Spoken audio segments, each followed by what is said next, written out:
Have you ever felt like you're carrying a weight so heavy that it pulls you down every time you try to rise? It's not a weight you can see or touch, but you feel it in your chest. It comes with every phone call that leaves you more drained than uplifted. It's in those tense silences that say more than words ever could. It's in the moments when you question your own worth because someone else's words or actions made you doubt it. This kind of weight sneaks into your life so quietly that you hardly notice it at first. It begins with small compromises, dismissing hurtful remarks, forgiving thoughtless actions over and over again, and convincing yourself that things will get better. You tell yourself it's just a bad phase, or that they don't really mean the things they say or do. But over time, those small compromises pile up until you're standing under a mountain of emotional exhaustion, unable to see a way out. Yet deep down, you already know the truth. Holding on to what harms you doesn't make you stronger. It only leaves scars. And here's the thing. Breaking free doesn't mean you're weak. It means you're finally valuing yourself enough to choose peace over chaos. But letting go of something or someone you once held close isn't easy. It's a journey, one that requires courage, clarity, and kindness toward yourself. And if you're reading this, you've already taken the first step by seeking a way forward. Let's start with a story that might sound a little too familiar. There was a woman named Nia who had a friend named Maya. For years, Nia and Maya had been inseparable, the kind of friends who shared everything. Maya was charismatic and full of energy, and Nia admired how she could light up any room she walked into. But as the years went by, Nia began to notice something. Maya's light often dimmed everyone else's. Whenever Nia shared good news, like getting a promotion at work or meeting a new milestone in her personal goals, Maya's congratulations always came with a sting. "That's great, but let's see how long it lasts," Maya would say with a laugh. Or, "Must be nice to have time for things like that. Not everyone gets handed opportunities like you." At first, Nia brushed these comments aside, convincing herself that Maya didn't mean them. "She's just joking," she thought. "She cares about me. She's just being honest." But the comments kept coming. They weren't always obvious insults. Sometimes it was the way Maya would go silent when Nia was excited about something. Sometimes it was how Maya always managed to turn the conversation back to herself, no matter what was being discussed. And sometimes it was the way Maya's words lingered in Nia's mind long after they were said, planting seeds of doubt that grew into full-blown insecurity. Still, Nia couldn't imagine her life without Maya. They had so many memories together, so much history. They had been there for each other during tough times. "She's like family," Nia would tell herself whenever she felt overwhelmed by their friendship. And isn't family supposed to stick together no matter what? One day, after yet another exhausting conversation with Maya, Nia sat in her car for a long time before driving home. She felt drained, almost hollow. The thing that hurt the most wasn't Maya's words. It was realizing how much she'd come to believe them. She replayed years of interactions in her mind, seeing with fresh clarity just how much of herself she had given away to keep Maya happy. It struck her. In trying so hard to hold on to the friendship, she had been losing herself. That moment was Nia's turning point. She didn't end the friendship right away, because letting go of something deeply rooted in your life takes time. But she began to take small steps. She started setting boundaries, something she'd never done before. When Maya's words became too much, Nia spoke up instead of staying silent. When Maya dismissed her feelings, Nia reminded herself that her emotions were valid, even if Maya didn't acknowledge them. And most importantly, Nia started focusing on herself, her own growth, her own happiness, her own peace. The journey wasn't easy. Nia questioned herself constantly, wondering if she was being selfish or overly sensitive. But each time she felt the pull to return to old patterns, she reminded herself of one simple truth. Relationships are meant to uplift, not undermine. Slowly she began to feel lighter, freer. The space that Maya had once filled was now open for new possibilities, new friendships, new experiences, and most importantly, a renewed sense of self-worth. Maybe you've been Nia, or maybe you've been Maya. Most of us have been both at some point in our lives. We've held on to relationships that hurt us because we were afraid of what would happen if we let go. We've stayed silent when someone crossed a line because we didn't want to cause conflict. And maybe, in moments of our own pain, we've said or done things that hurt the people we care about without realizing it. But here's the beauty of being human. We can change. We can grow. And when we approach relationships, both the ones we choose to keep and the ones we decide to let go, with intention and compassion, we open the door to a life filled with more joy and less pain. You deserve relationships that nourish your spirit, not ones that drain it. You deserve connections that make you feel valued, not diminished. And the incredible thing is that by letting go of what no longer serves you, you create space for what truly does. It's not easy, but it's worth it. And as you take this journey, know that you're not alone. Countless others have walked this path before you, and countless others are walking it right now. Every step forward, no matter how small, is a step toward freedom, a step toward reclaiming your peace, a step toward the life you deserve. So take a deep breath, trust yourself, and keep moving forward. You are so much stronger than you think. A toxic relationship can feel like walking through a dense fog, where everything seems unclear, heavy, and suffocating. It begins subtly, often masquerading as love, friendship, or loyalty. But over time, it chips away at your happiness, confidence, and peace. The truth is, toxic relationships don't announce themselves with flashing neon signs. They creep into your life, leaving you questioning your own reality, doubting your worth, and carrying burdens that were never yours to bear. It's not just about dramatic fights or obvious betrayals. It's often the subtle erosion of your emotional well-being that leaves the deepest scars. Understanding the true nature of these harmful connections is the first step toward breaking free. Toxic relationships thrive in the shadows of confusion and silence, but once you shine the light of awareness on them, their grip begins to loosen. Let's take a closer look at what defines a toxic relationship and how to recognize the harmful patterns hiding beneath the surface.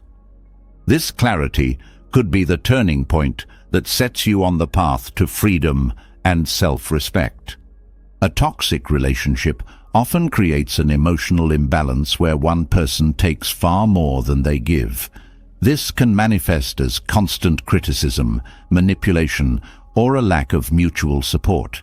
You may feel as though you're always walking on eggshells, afraid to express yourself or make mistakes because of how the other person might react. Their words might feel like daggers, disguised as honesty or helpful feedback, leaving you feeling small, inadequate, or undeserving of love. Control is another hallmark of a toxic relationship. It doesn't always come in obvious forms, like forbidding you from seeing friends or monitoring your every move.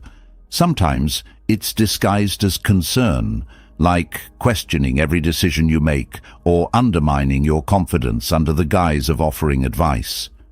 Over time, this control erodes your sense of independence and autonomy, making you feel like you need their approval just to make basic decisions. Manipulation is a subtle but powerful tactic in toxic relationships. It can appear as guilt-tripping, where the other person makes you feel responsible for their happiness or well-being. For example, they might say, "If you really cared about me, you'd do this for me," or "You're the only one who understands me." This creates an unhealthy dynamic where your needs are constantly sidelined to meet theirs. Emotional inconsistency is another red flag. In a toxic relationship, affection and kindness may be sporadic, leaving you in a constant state of uncertainty. One moment, they shower you with love and validation, and the next, they're cold, distant, or even cruel.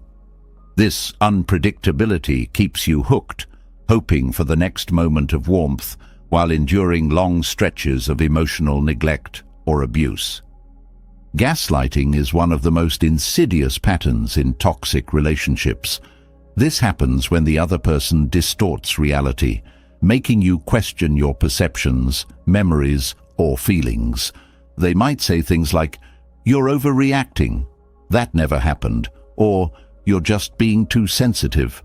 Over time, this can leave you feeling confused and doubting your own sanity, making it even harder to recognize the toxic dynamics at play.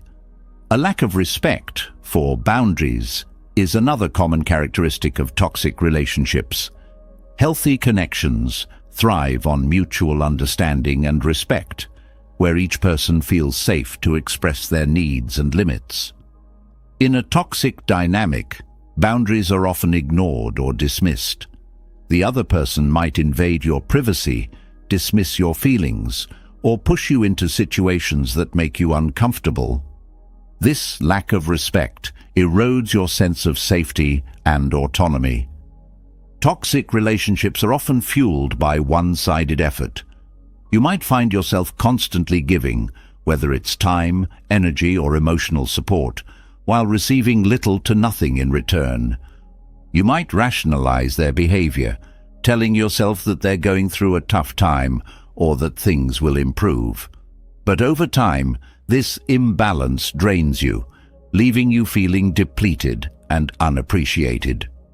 Jealousy and possessiveness can also play a significant role in toxic relationships. While a small amount of jealousy is normal, toxic jealousy is controlling and suffocating. It may lead to accusations, constant surveillance, or attempts to isolate you from others. This behavior is often justified as love or protection, but in reality, it's a way to assert control and keep you tethered to the relationship. In toxic relationships, blame is often shifted onto you. When conflicts arise, the other person might refuse to take responsibility for their actions, instead pointing fingers and making you feel like you're always at fault. This dynamic can be incredibly damaging, leaving you feeling guilty and ashamed even when you've done nothing wrong. Another hallmark of toxicity is emotional invalidation.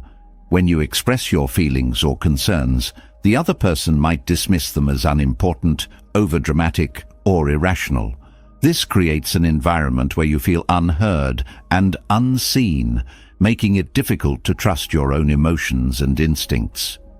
Toxic relationships can also be characterized by an absence of genuine support.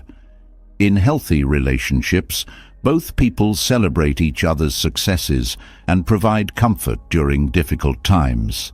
In a toxic dynamic, your achievements might be met with jealousy, indifference, or even sabotage.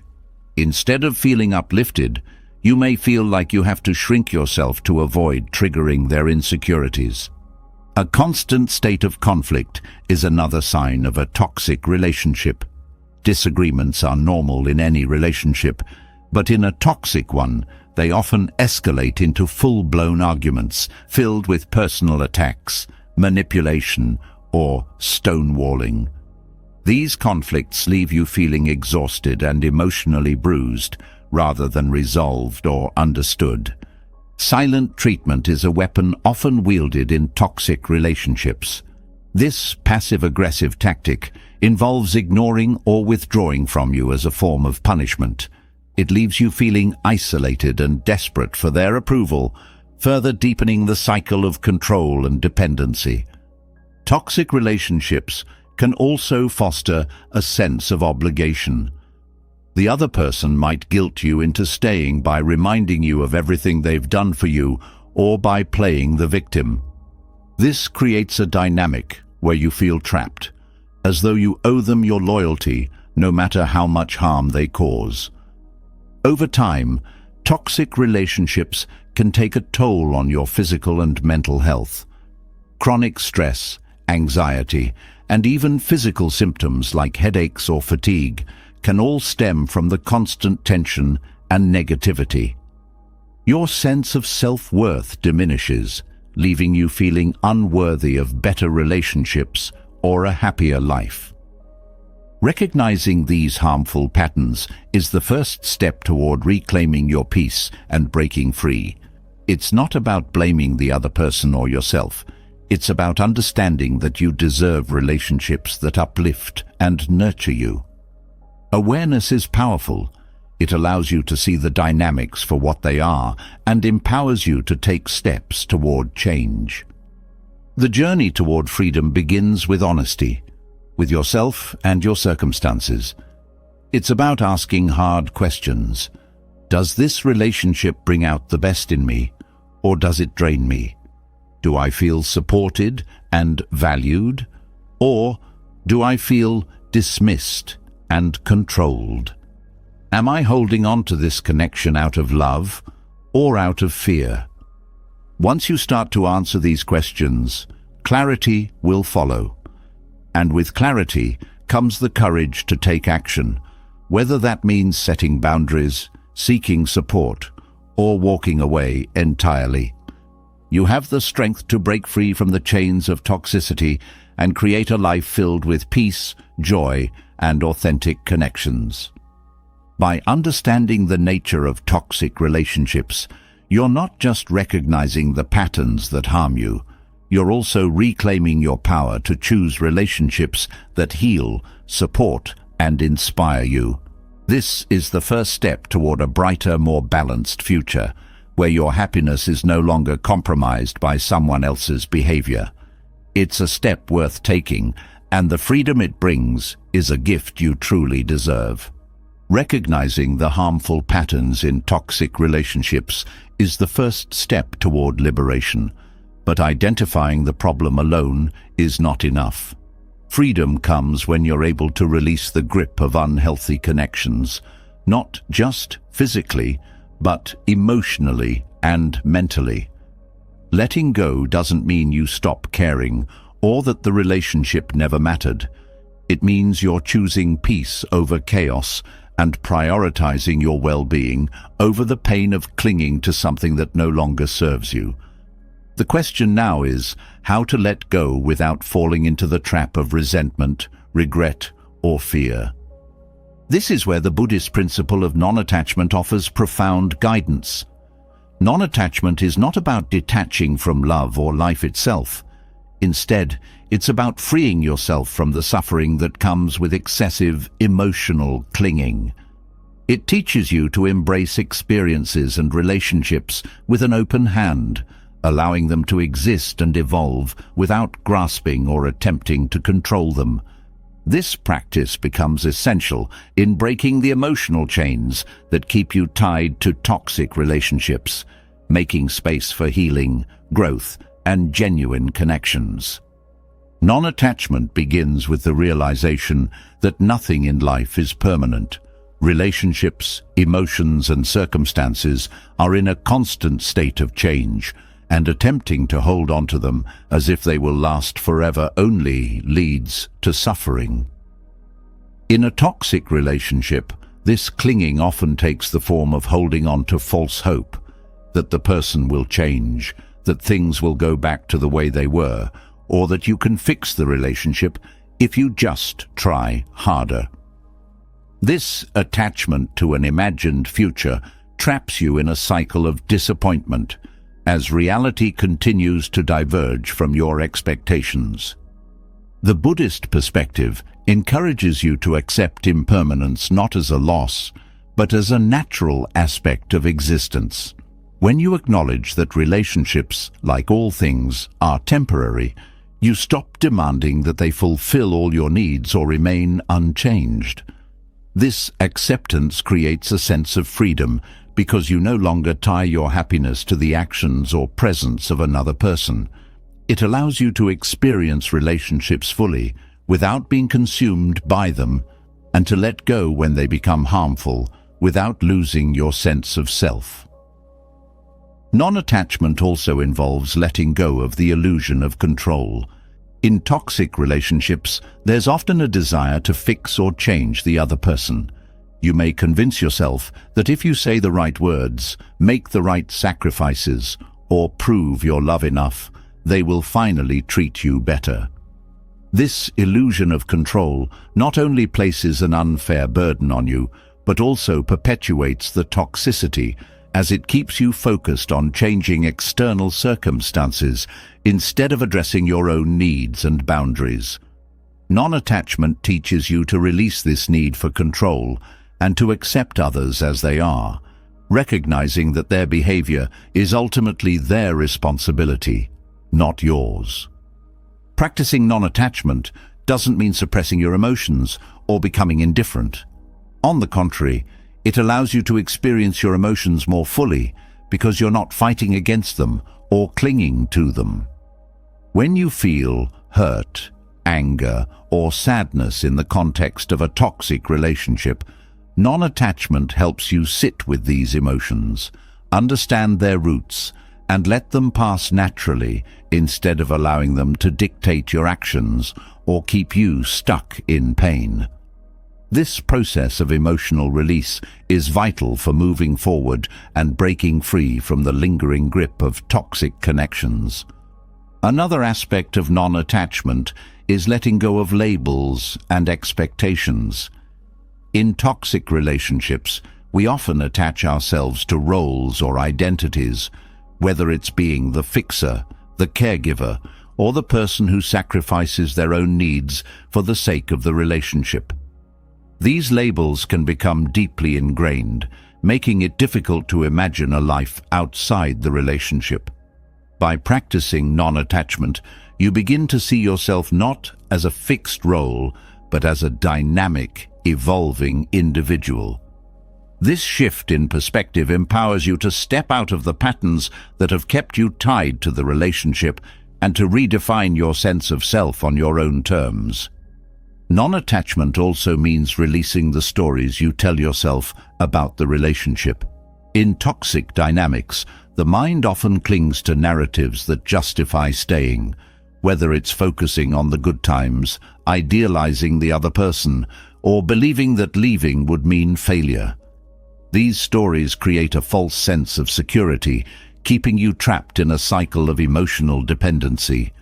Non-attachment invites you to examine these narratives with clarity and compassion, recognizing them as mental constructs rather than absolute truths. When you let go of these stories, you open yourself to the reality of the situation and the possibility of moving forward. Forgiveness plays a significant role in the practice of non-attachment. In many cases, the pain of a toxic relationship is amplified by lingering resentment or the desire for revenge. These emotions keep you tied to the past, preventing you from fully letting go. Non-attachment encourages you to forgive, not as an act of condoning the other person's behavior, but as a way of freeing yourself from the burden of anger and bitterness. Forgiveness is a gift you give yourself, a way of releasing the emotional weight that holds you back and reclaiming your peace. Non-attachment also helps you navigate the fear of loneliness that often accompanies the end of a toxic relationship. Many people stay in harmful connections because they're afraid of being alone or believe that they won't find anything better. This fear is rooted in attachment to external validation and a lack of trust in one's own ability to find fulfillment independently. Non-attachment teaches you to cultivate inner strength and self-reliance, recognizing that your worth and happiness are not dependent on anyone else. This inner resilience allows you to face solitude not as a punishment, but as an opportunity for self-discovery and growth. One of the most transformative aspects of non-attachment is its emphasis on living in the present moment. Toxic relationships often pull you into the past, replaying old wounds and regrets, or the future, with fears and anxieties about what lies ahead. Non-attachment grounds you in the present, allowing you to focus on what you can do here and now to care for yourself and move forward. This mindfulness not only reduces stress and anxiety, but also helps you see the relationship with greater clarity, unclouded by nostalgia or fear. Practicing non-attachment requires ongoing effort and self-compassion. It's not a switch you flip, but a journey of learning to release what no longer serves you while embracing what aligns with your well-being. This practice might involve meditation, journaling, or seeking support from trusted friends or mentors. It's about creating a daily habit of checking in with yourself, recognizing where attachment is causing suffering, and gently letting it go. As you cultivate non-attachment, you may notice a profound shift in your relationships, not just the toxic ones, but all of them. When you approach connections without clinging or controlling, you allow them to flourish naturally. You experience love, friendship, and connection as they are, not as you wish them to be. This freedom creates a space for deeper, more authentic bonds to emerge, rooted in mutual respect and understanding rather than dependency or control. Letting go through the practice of non-attachment is not about abandoning relationships or becoming emotionally distant. It's about freeing yourself from the patterns and illusions that create suffering, so you can engage with life and relationships from a place of clarity, balance, and inner peace. It's about choosing love over fear, freedom over control, and authenticity over attachment. And in doing so, you not only release the toxic connections that weigh you down, but also create space for a life filled with joy, harmony, and genuine connection. Letting go through non-attachment is a profound step toward reclaiming your peace and emotional freedom. However, the journey doesn't end there.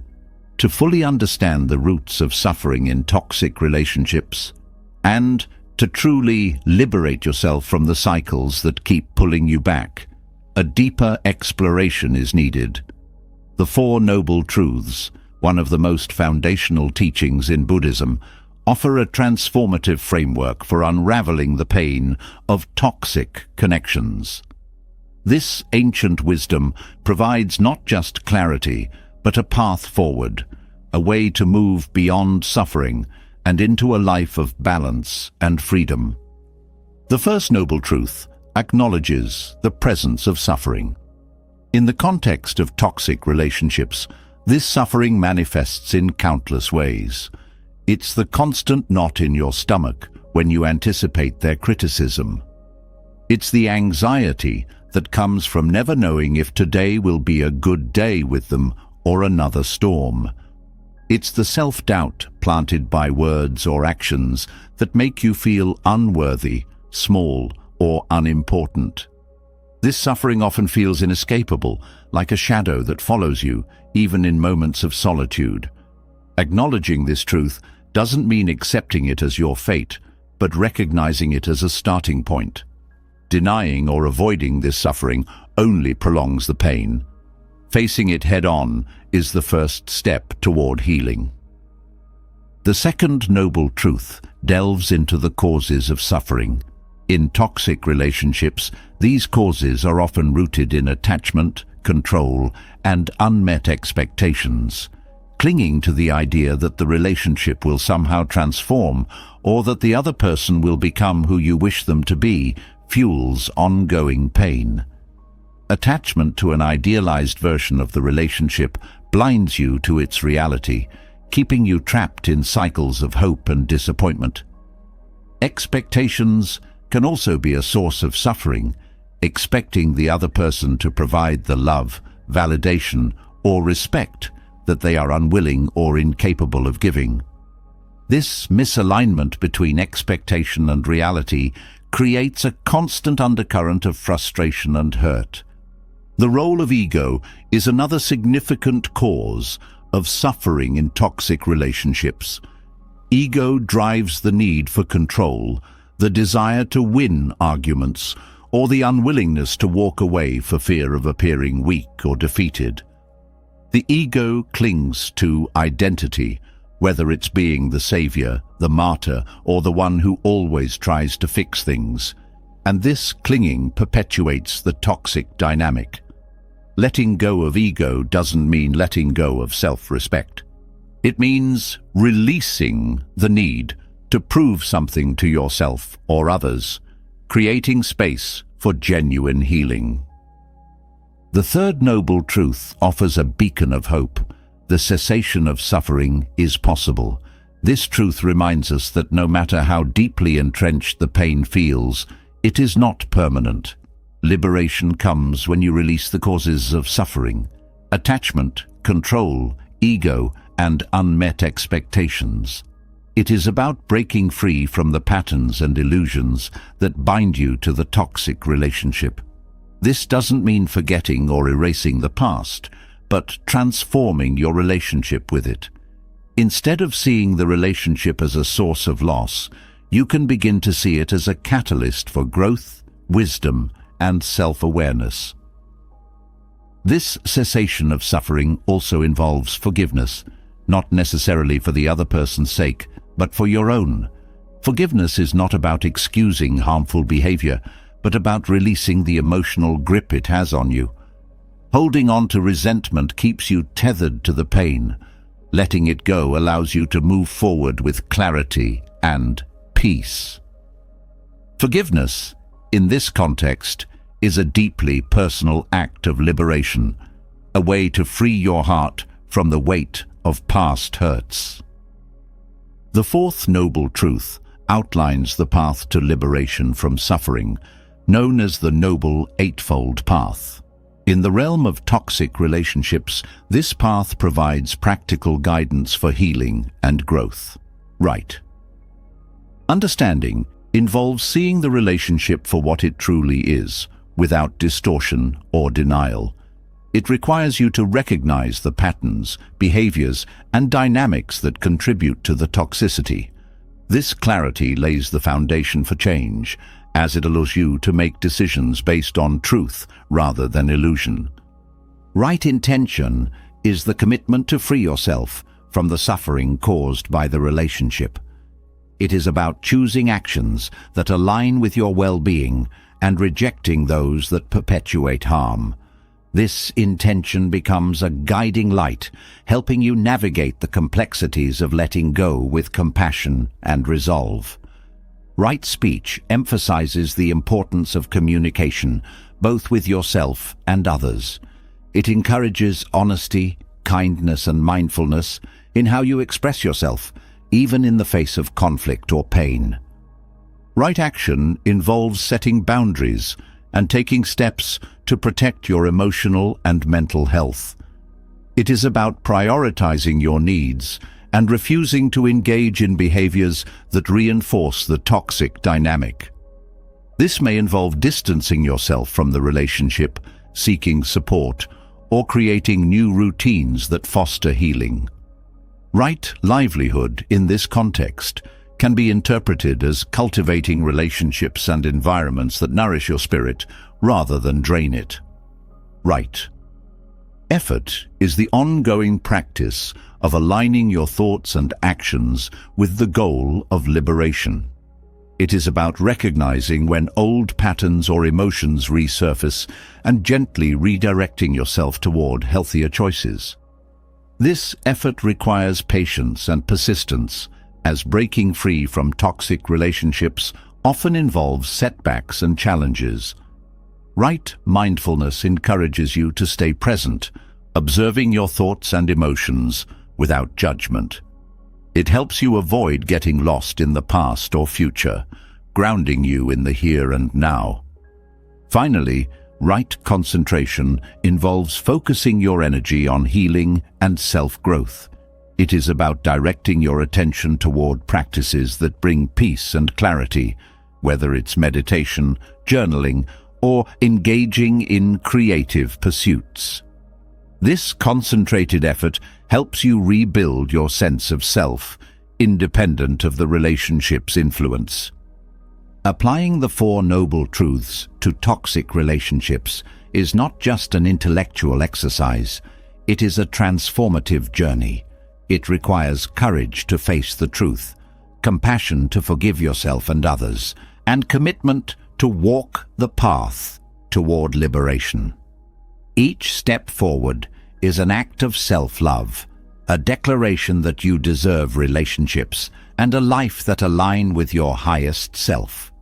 Through this process, you begin to see the relationship not as a failure, but as a teacher.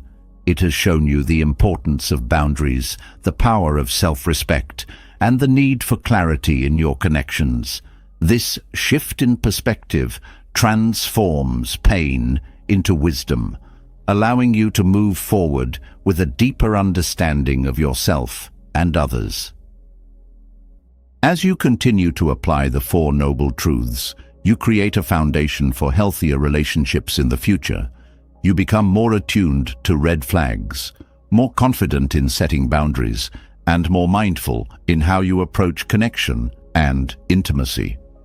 The suffering that once defined your experience becomes a distant memory, replaced by the peace and freedom of living authentically and without attachment. In this way, the Four Noble Truths are not just a path to liberation. They are a pathway to a life filled with balance, harmony, and genuine joy.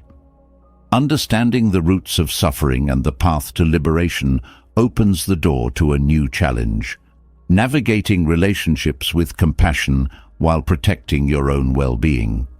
Compassion is a cornerstone of many spiritual teachings, but in toxic relationships, it often becomes distorted. The line between genuine care and self-sacrifice can blur, leaving you depleted, resentful, or trapped. The question is not whether compassion has value, it does, but how to offer it in a way that doesn't require you to lose yourself in the process. Striking this balance is essential for true healing and growth. Compassion, at its core, is the recognition of another's suffering paired with the desire to alleviate it. However, this intention can easily become skewed when applied in the context of toxic relationships.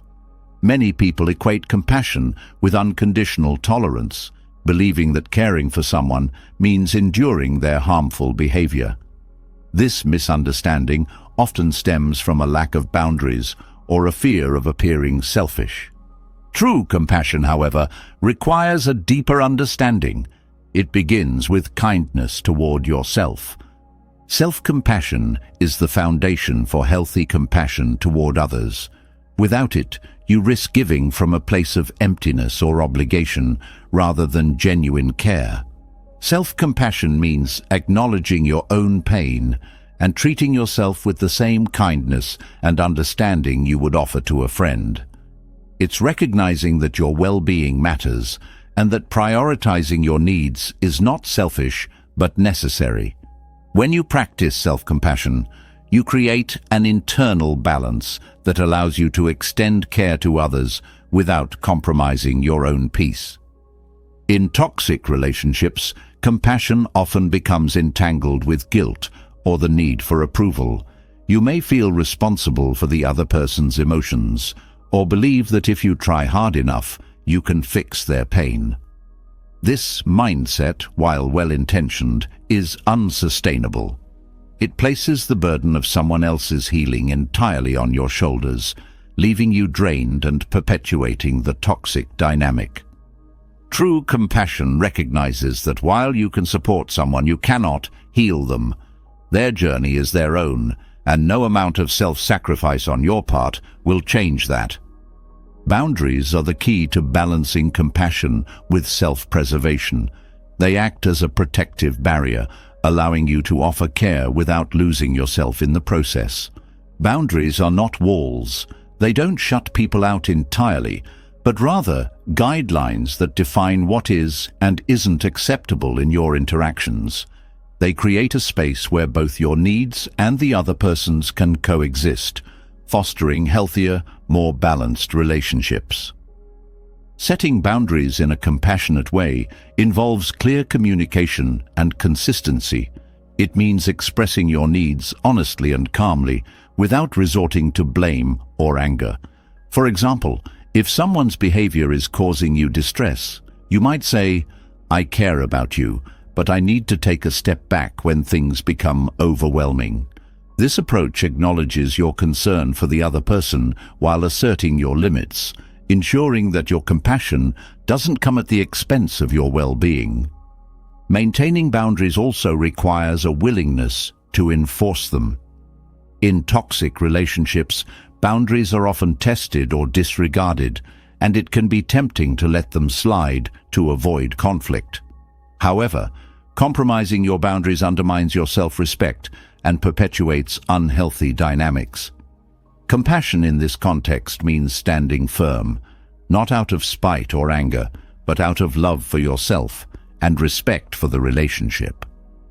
Enforcing boundaries might feel uncomfortable at first, but it is an essential step toward creating a healthier dynamic. Compassion also involves recognizing when to step away. In some cases, the most loving and respectful thing you can do for yourself and the other person is to create distance. This doesn't mean you care any less. It means you understand that the relationship, as it stands, is causing more harm than good. Walking away with compassion means leaving without anger or resentment, but with a sense of peace and acceptance. It's a decision rooted in clarity and self-respect, rather than fear or frustration. Another important aspect of compassionate relationships is understanding the difference between empathy and enmeshment. Empathy allows you to connect with another person's emotions without taking them on as your own. Enmeshment, on the other hand, blurs the boundaries between your feelings and theirs, leaving you overwhelmed and unable to separate your well-being from their struggles. Practicing compassion without enmeshment involves maintaining a sense of emotional autonomy, acknowledging their pain while staying grounded in your own emotional state. Mindfulness can be a powerful tool in balancing compassion with self-preservation. It helps you stay present and aware of your emotions, allowing you to respond rather than react. When you practice mindfulness, you're better equipped to recognize when compassion is turning into self-sacrifice or when your boundaries are being tested. This awareness allows you to make conscious choices that align with your values and well-being, rather than falling into old patterns of overgiving or tolerating harmful behavior. Compassionate detachment is another valuable practice. This involves caring deeply for someone while accepting that you cannot control their actions or choices. It's about releasing the need to fix, save, or change them, and instead supporting them in a way that respects their autonomy. Compassionate detachment allows you to offer love and kindness without becoming entangled in their struggles, creating a healthier dynamic for both parties. Forgiveness plays a significant role in practicing compassion without sacrificing yourself. Forgiveness is not about condoning harmful behavior or ignoring the impact it has had on you. It's about releasing the emotional weight of anger, resentment, or bitterness so that you can move forward with clarity and peace. Forgiveness, when rooted in compassion, is an act of liberation for yourself and for the other person. It allows you to let go of the past and create space for healthier connections. Compassion also requires discernment, the ability to recognize when someone's actions or intentions are genuinely harmful. In toxic relationships, compassion can sometimes be manipulated or exploited, leaving you vulnerable to further harm. Discernment helps you differentiate between a relationship that can be healed and one that requires distance. It's not about judgment, but about understanding the dynamics at play and making choices that protect your well-being. Balancing compassion with self-preservation also involves cultivating a support system. Surrounding yourself with people who uplift and support you provides a buffer against the emotional strain of toxic relationships. These connections remind you of your worth and help you stay grounded in your values, making it easier to practice compassion without losing yourself. Healing through compassion means extending kindness not only to others, but also to yourself. It's about recognizing your own needs, honoring your boundaries, and treating yourself with the same care and respect you offer to others. Self-compassion is not selfish. It's the foundation of all healthy relationships, allowing you to give from a place of abundance rather than depletion. Compassion, when practiced with intention and balance, becomes a source of strength rather than a weakness. It allows you to navigate relationships with clarity, kindness, and integrity, creating a space where both you and the other person can grow. By balancing compassion with self-preservation, you not only protect your own peace, but also foster healthier, more meaningful connections.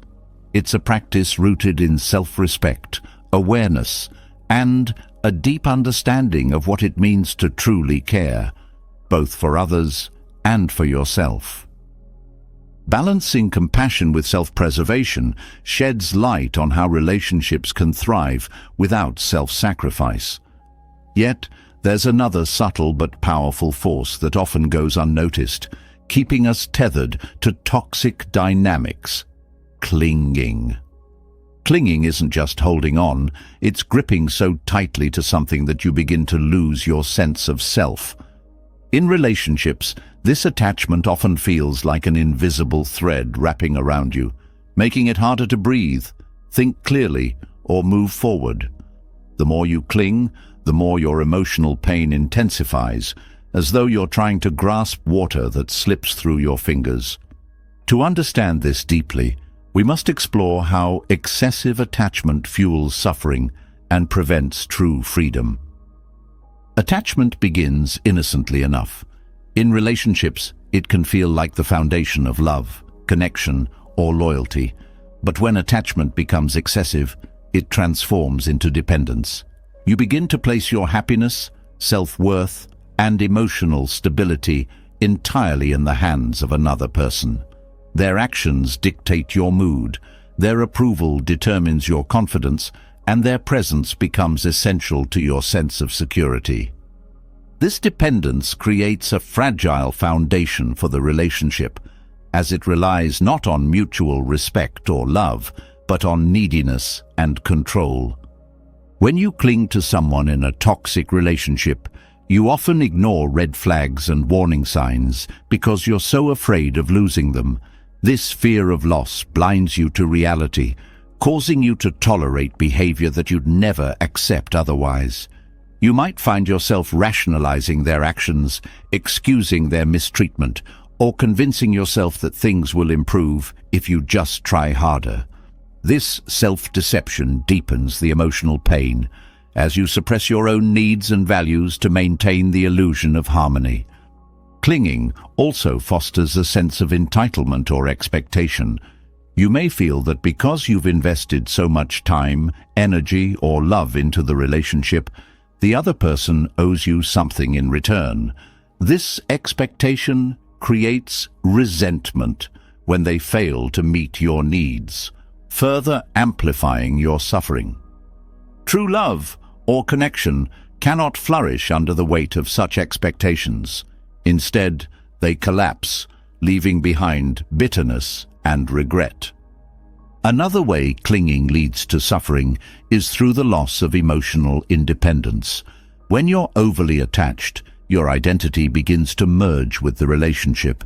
You may lose sight of who you are outside of it, abandoning your passions, interests, and goals to prioritize the other person.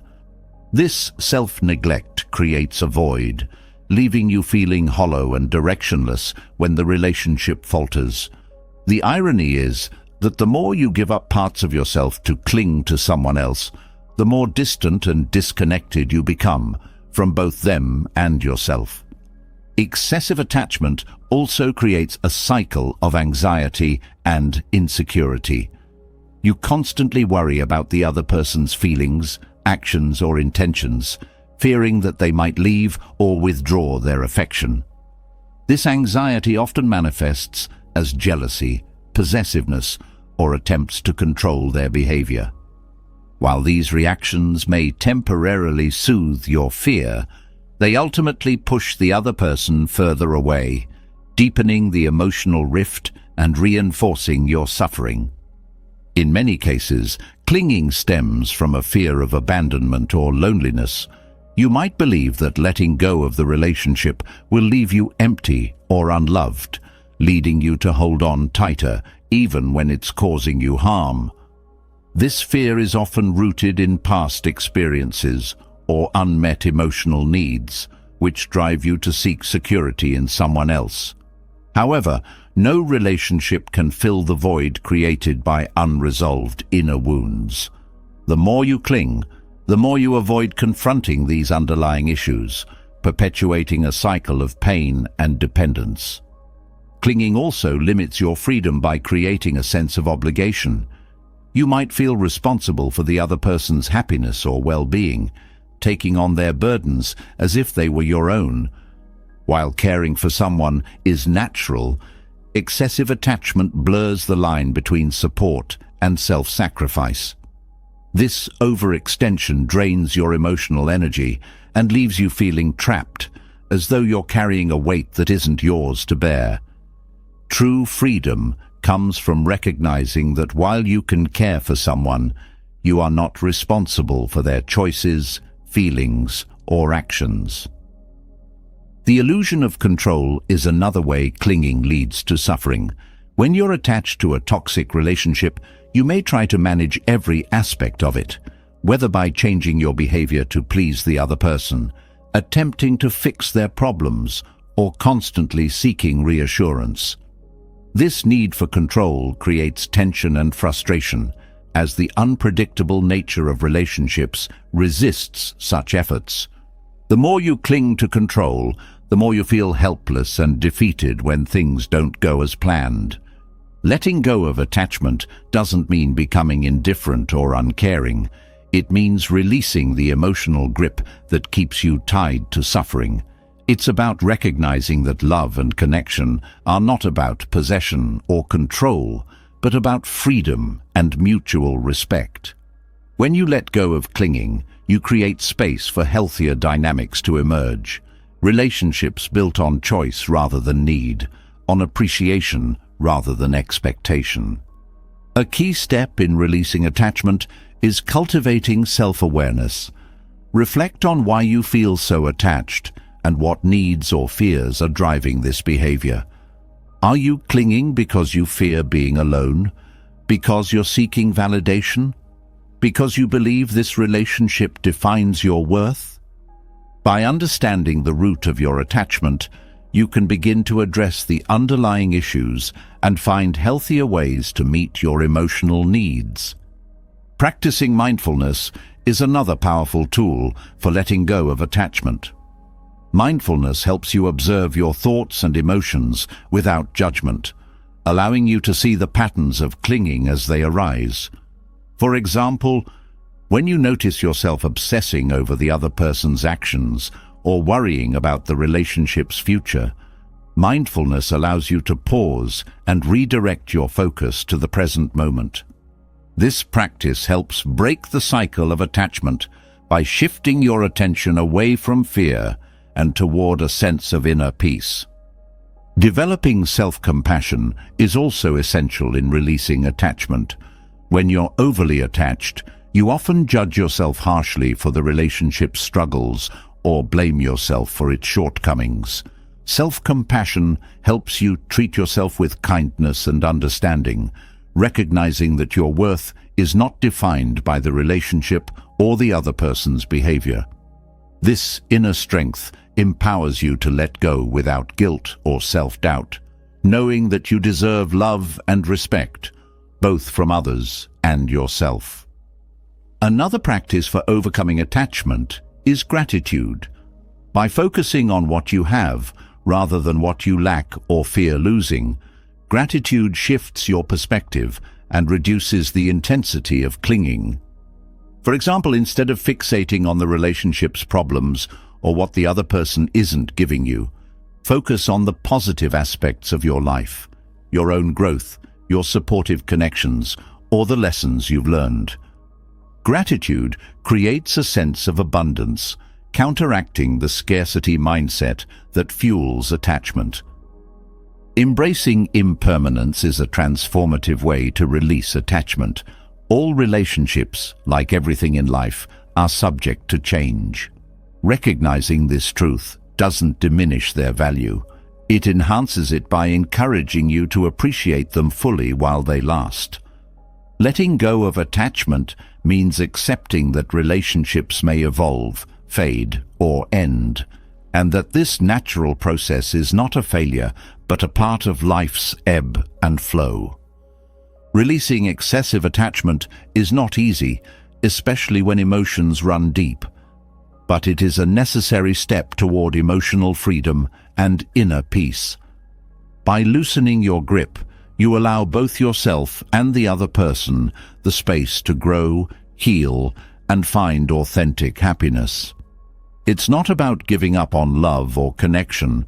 It's about finding a way to love that doesn't hurt, to connect without control, and to care without clinging. This shift transforms your relationships from sources of pain into opportunities for growth, joy, and mutual respect. And in doing so, it opens the door to a life where your happiness is no longer tied to someone else, but is rooted firmly within yourself. Letting go of attachment begins the journey toward emotional freedom. But to truly step forward, clarity is essential. The haze of attachment and emotional entanglement often distorts reality, making it difficult to see relationships for what they truly are. This is where mindfulness becomes invaluable. Mindfulness is not about forcing thoughts or suppressing emotions. It's about seeing clearly, without the filters of fear, expectation, or clinging. It allows you to step back, observe the relationship as it is, and make conscious choices rooted in self-awareness and truth. Mindfulness begins with presence. Often, in toxic relationships, your mind is preoccupied with the past, replaying arguments, wondering what you could have done differently, or clinging to memories of better times. At the same time, you're consumed by fears of the future, worrying about whether the relationship will survive or what will happen if it ends. This constant mental tug-of-war leaves little room for the present moment, where clarity and understanding reside. Practicing mindfulness shifts your focus to the here and now, helping you observe the dynamics of the relationship without the cloud of past pain or future anxiety. Observation without judgment is a cornerstone of mindfulness. It's easy to fall into the trap of labeling situations, actions, or emotions as good or bad. In relationships, this judgment often extends to both yourself and the other person.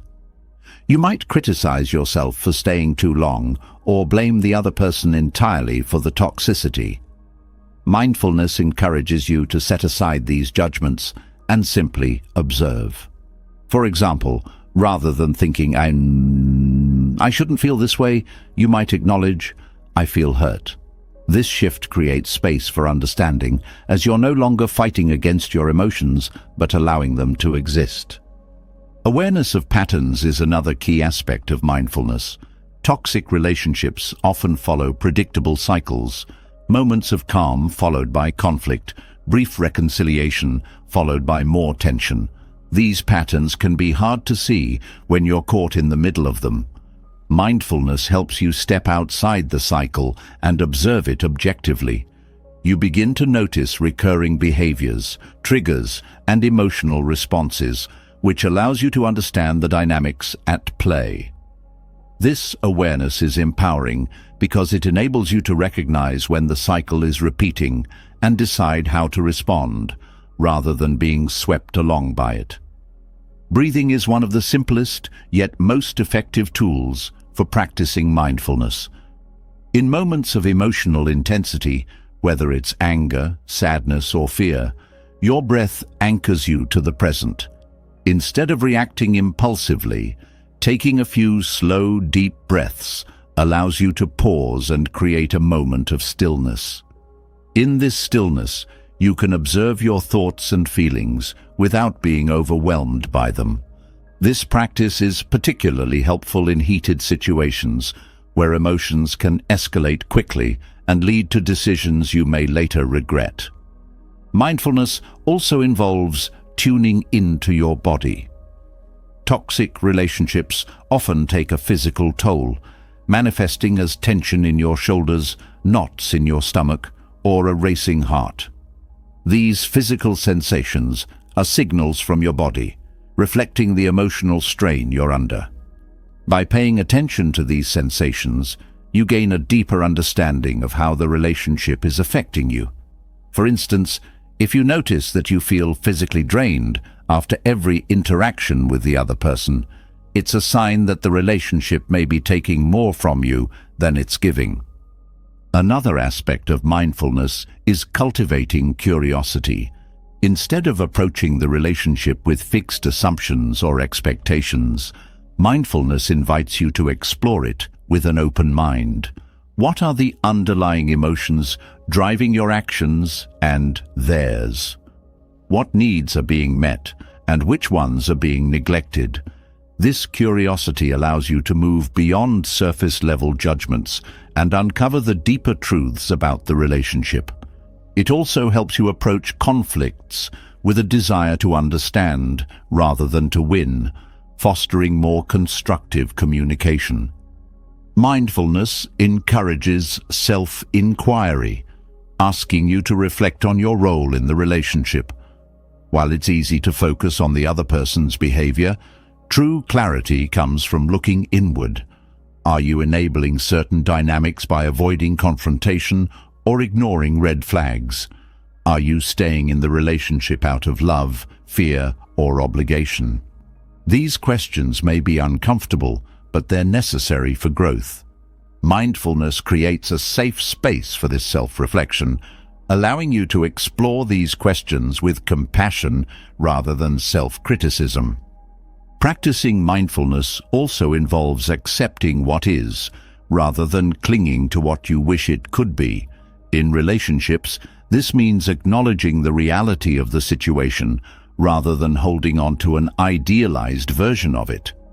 For example, you might wish that the other person would change, or that the relationship would return to how it was in the beginning. Mindfulness helps you see these desires for what they are, projections, and refocus on the present moment. Acceptance doesn't mean resignation. It means seeing the situation clearly so that you can make decisions based on reality rather than illusion. Non-reactivity is another benefit of mindfulness in relationships. Toxic dynamics often thrive on emotional reactions, whether it's anger, defensiveness, or guilt. When you react impulsively, you're operating on autopilot, repeating the same patterns that keep you stuck. Mindfulness interrupts this cycle by creating a pause between stimulus and response. Instead of reacting immediately, you observe your emotions, consider your options, and choose a response that aligns with your values and well-being. This shift not only diffuses tension, but also empowers you to take control of your actions. Compassion is a natural byproduct of mindfulness. When you approach the relationship with a clear and present mind, you're better able to see the other person's struggles and pain without losing sight of your own needs. This compassion isn't about excusing harmful behavior. It's about understanding the root causes of it. At the same time, mindfulness ensures that this compassion is balanced with self-respect, so you're not sacrificing your well-being in the process. Boundaries become clearer through mindfulness. By staying present and observing the dynamics of the relationship, you gain a deeper understanding of what you're willing to accept and what you're not. This clarity makes it easier to set and enforce boundaries, as they're rooted in an authentic understanding of your needs rather than reactive emotions. Mindfulness helps you communicate these boundaries calmly and assertively, creating a foundation for healthier interactions. Mindfulness also strengthens your ability to let go. When you're deeply attached to a relationship, letting go can feel like an impossible task. However, mindfulness teaches you to release the need to control or cling, allowing the relationship to evolve naturally. This doesn't mean giving up on it entirely. It means letting go of the illusions, fears, and expectations that cause suffering. In this state of openness, you can approach the relationship with greater clarity and authenticity, whether that means working to improve it or choosing to walk away. Mindfulness fosters gratitude for the lessons the relationship has taught you. Even in toxic dynamics, there are opportunities for growth and self-discovery. By staying present and observing the relationship objectively, you can recognize these lessons and use them as stepping stones toward a healthier, more balanced life. This perspective transforms pain into wisdom and allows you to move forward with a sense of purpose and empowerment. Developing mindfulness is not about fixing the relationship or erasing its challenges. It's about creating a space of clarity and peace within yourself, from which you can navigate the complexities of connection with grace and intention. Through mindfulness, you cultivate the awareness needed to see the relationship clearly, the courage to make conscious decisions, and the strength to honor your truth. This practice doesn't just change how you approach the relationship, it changes how you approach yourself, paving the way for a life filled with authenticity, balance, and emotional freedom. Mindfulness sheds light on the truth of your relationships, offering clarity and a sense of presence.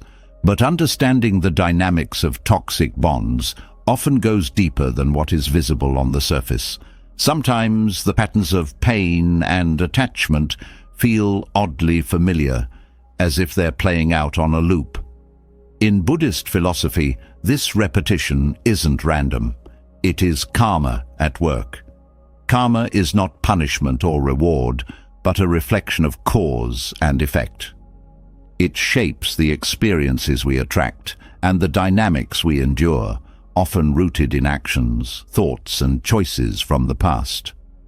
To truly break free from toxic relationships, understanding karma and how it influences your connections is crucial. Karma, at its essence, reflects the principle of interconnectedness. Every action, word, and thought creates ripples that influence not only your life, but the lives of those around you.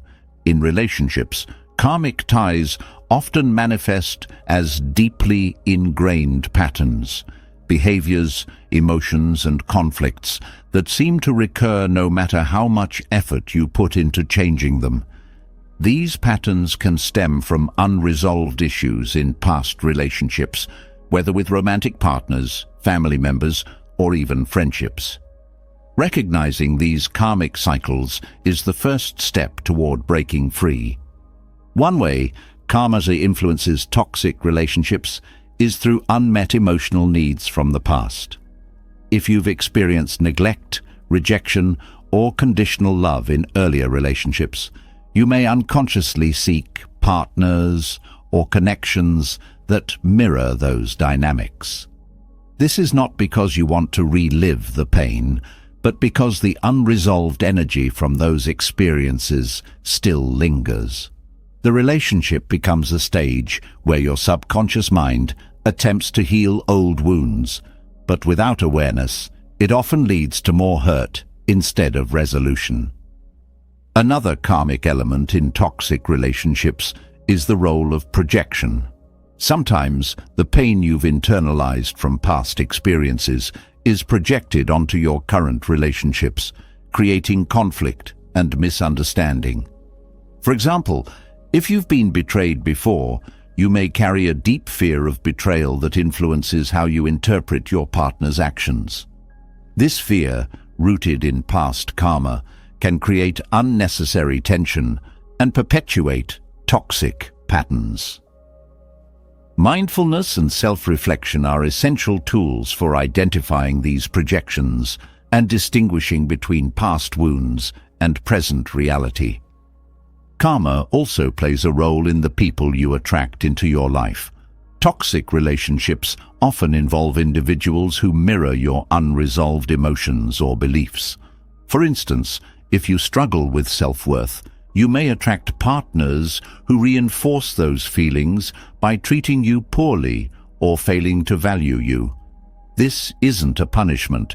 It's an opportunity to recognize the areas in your life that need healing. When you address these inner wounds, the energy you emit changes, and so do the types of connections you attract. Breaking free from karmic cycles in toxic relationships requires deep self-awareness and intentional action. One of the first steps is recognizing the lessons that the relationship is trying to teach you. Every interaction, no matter how painful, holds a mirror to your inner world. What beliefs about yourself are being challenged? What fears or insecurities are being triggered? By viewing the relationship as a teacher rather than a source of suffering, you shift from a victim mindset to one of empowerment and growth. Another way to release karmic ties is through forgiveness. Forgiveness doesn't mean condoning the other person's actions or allowing them back into your life.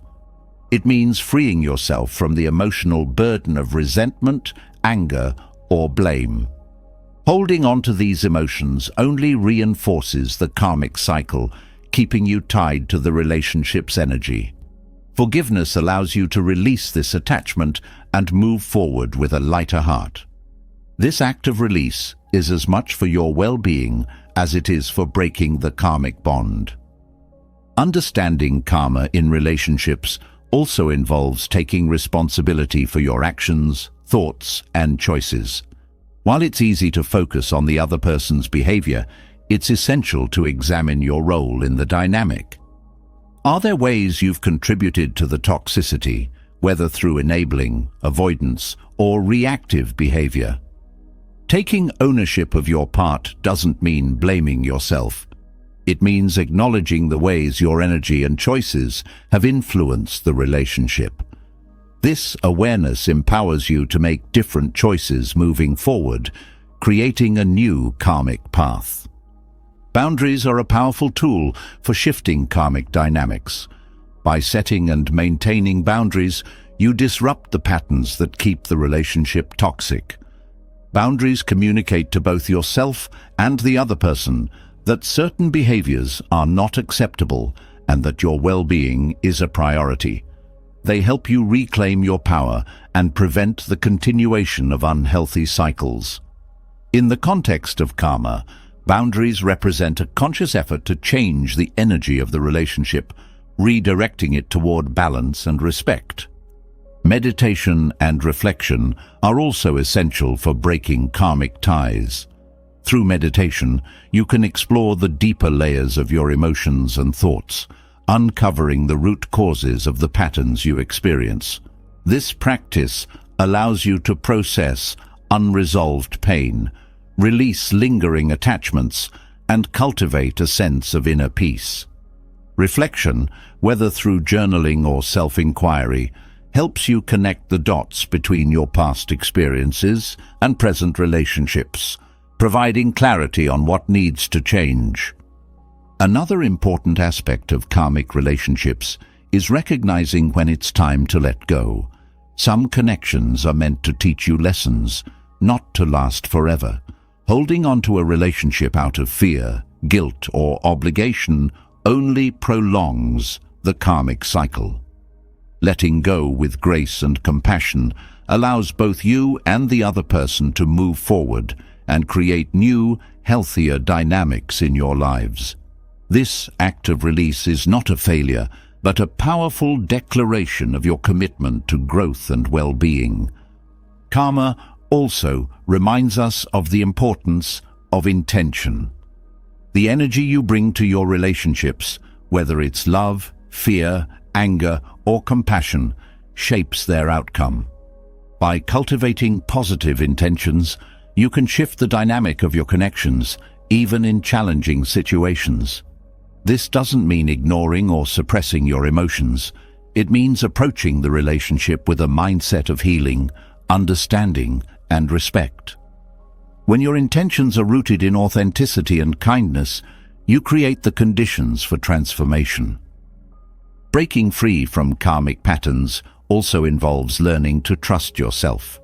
Toxic relationships often erode your confidence and intuition, leaving you doubting your ability to make decisions or recognize red flags. Rebuilding this trust requires patience and practice. Start by tuning into your inner voice and honoring your feelings, even when they're uncomfortable. Trust that you have the wisdom and strength to navigate relationships with clarity and integrity. Karma teaches that the energy you cultivate within yourself is reflected in your external world. By focusing on your own healing and growth, you naturally attract relationships that align with your higher self. This doesn't mean avoiding challenges or difficult emotions. It means approaching them with awareness and a willingness to grow. The more you nurture your inner world, the less likely you are to repeat the patterns of the past.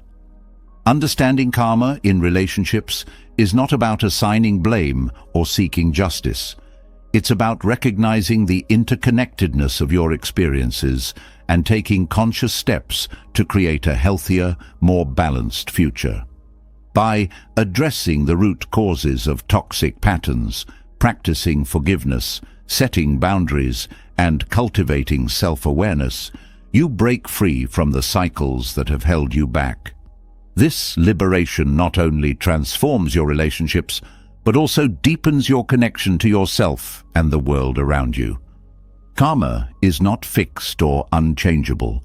It is a dynamic, evolving force shaped by your thoughts, actions, and intentions. By embracing this truth, you empower yourself to rewrite the narrative of your relationships, moving from a cycle of pain to one of growth, love, and freedom. Each step you take toward breaking these patterns creates a ripple effect, not only in your own life, but in the lives of those around you, paving the way for a future filled with harmony and authenticity. Breaking free from karmic cycles reveals the interconnectedness of our actions and relationships, shedding light on the patterns that shape our experiences. But once we've identified these cycles and chosen to disrupt them, one critical step remains: forgiveness. Often misunderstood, forgiveness is not about condoning harm or dismissing the pain caused by someone's actions. It's a deeply personal act of liberation, one that unchains you from the emotional weight of resentment and anger. Forgiveness is not for the other person. It's a gift you give yourself, allowing you to reclaim your peace, clarity, and emotional freedom. Forgiveness begins with acknowledging your pain. When someone's actions hurt you, the emotions can run deep: anger, betrayal, sadness, or even shame. These feelings are valid, and denying them only prolongs your suffering. Forgiveness doesn't mean brushing aside these emotions. Instead, it invites you to face them honestly.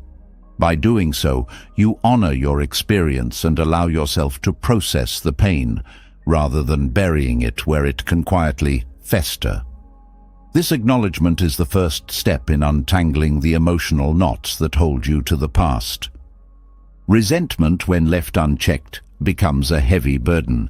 It's a constant replay of the hurt, an emotional tether that keeps you tied to the person or event that caused you pain. Over time, this resentment can seep into other areas of your life, clouding your thoughts, relationships, and sense of self. Forgiveness is the act of cutting this tether, not to forget what happened, but to free yourself from the grip it has on your present. It's about choosing to let go of the bitterness that weighs you down and reclaiming your emotional space for healing and growth. Forgiveness also allows you to take back your power. When you hold on to anger or blame, you inadvertently give the person who hurt you control over your emotions. They continue to occupy your thoughts and influence your feelings, even if they are no longer present in your life. Forgiving them doesn't mean excusing their behavior. It means refusing to let their actions dictate your happiness any longer. It's a powerful declaration that your peace is no longer dependent on their remorse or actions. One of the most profound aspects of forgiveness is the recognition that it's about you, not them. People often hesitate to forgive because they fear it means letting the other person off the hook. But forgiveness isn't about justice or reconciliation. It's about releasing yourself from the emotional cage of the past. You may never receive an apology or acknowledgement from the other person, but that doesn't make forgiveness any less transformative. It's a choice you make for your own well-being, independent of their response or lack thereof. Forgiveness also fosters self-compassion. When you forgive someone else, you're often confronted with your own vulnerabilities, mistakes, and imperfections. This process can be a reminder that we all carry flaws, and it invites you to extend the same kindness to yourself that you're offering to others. Self-forgiveness is a vital part of this journey. You may carry guilt for how you responded to the hurt or regret for not leaving the toxic relationship sooner. Forgiving yourself allows you to move forward without the weight of self-blame, opening the door to personal growth and renewed self-trust. Another benefit of forgiveness is the clarity it brings. Holding on to anger and resentment can cloud your judgment, making it difficult to see the situation objectively. Forgiveness clears this emotional fog, allowing you to gain insight into the relationship, the other person's behavior, and your own role in the dynamic. This clarity is essential for learning from the experience and avoiding similar patterns in the future. It transforms the pain into a lesson, turning what once felt like a setback into a stepping stone for growth. Forgiveness also helps you break the cycle of negativity that toxic relationships often create. When you hold on to anger, it can influence how you approach new relationships, leading to mistrust, defensiveness, or fear of vulnerability. By forgiving, you release this emotional baggage, making space for healthier connections. It doesn't mean forgetting what you've been through. It means choosing not to let it define your future.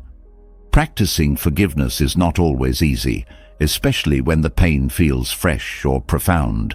It's a process that requires patience and intention. One way to begin is through mindfulness. By observing your emotions without judgment, you can start to understand the roots of your pain and resentment. This awareness creates a space where forgiveness can begin to take root as you separate the hurt from the person who caused it. Mindfulness also helps you stay present, preventing you from being consumed by past grievances or future fears. Compassion is another powerful tool in the practice of forgiveness. This doesn't mean excusing harmful behavior, but it does involve recognizing the humanity in the person who hurt you. Everyone carries their own wounds, insecurities, and struggles, which often influence their actions. Compassion allows you to see beyond the hurt they caused and understand that their behavior likely stemmed from their own pain. This perspective doesn't justify their actions, but it can soften the grip of anger and open the door to forgiveness. Forgiveness also requires letting go of expectations. Often, we hold on to resentment because we're waiting for an apology, acknowledgement, or change in the other person. When these expectations aren't met, the anger lingers, keeping us stuck. Forgiveness asks you to release these expectations and focus on your own healing instead. It's about accepting that the other person may never provide the closure you seek, and choosing to create that closure for yourself. Boundaries play an essential role in forgiveness. Forgiving someone doesn't mean allowing them back into your life or tolerating their harmful behavior. In fact, setting boundaries is an act of self-respect and an important part of the forgiveness process. Boundaries ensure that while you release the emotional burden of resentment, you also protect yourself from further harm. Forgiveness and self-protection can coexist, creating a balance between compassion and self-preservation. Forgiveness also involves shifting your focus from blame to gratitude. While this may seem counterintuitive, reflecting on the lessons the experience taught you can transform your perspective. Perhaps the relationship revealed your inner strength, clarified your values, or taught you the importance of boundaries. By focusing on these takeaways, you turn the pain into a source of growth, making forgiveness a powerful tool for transformation. Forgiveness doesn't happen all at once. It's a journey that unfolds over time. You may find yourself revisiting old emotions or struggling with lingering resentment, and that's okay. Each step you take toward forgiveness is a step toward freedom. The key is to approach the process with patience and self-compassion, allowing yourself the space to heal at your own pace. The act of forgiveness also cultivates inner peace. When you release the emotional weight of resentment, you create space for joy, love, and contentment to flourish. This peace is not dependent on external circumstances, but comes from within, as a reflection of your choice to prioritize your well-being over the pain of the past. Forgiveness becomes a way of reclaiming your life, free from the shadows of anger and hurt. Ultimately, forgiveness is one of the most powerful gifts you can give yourself. It's a declaration of your worth, a statement that your happiness and peace are more important than holding on to pain.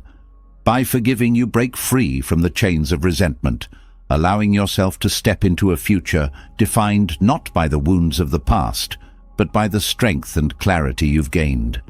It's a gift of freedom, growth, and self-love. A reminder that no matter what you've been through, you have the power to choose peace. Forgiveness liberates the heart, lifting the heavy burden of resentment and opening the way to peace.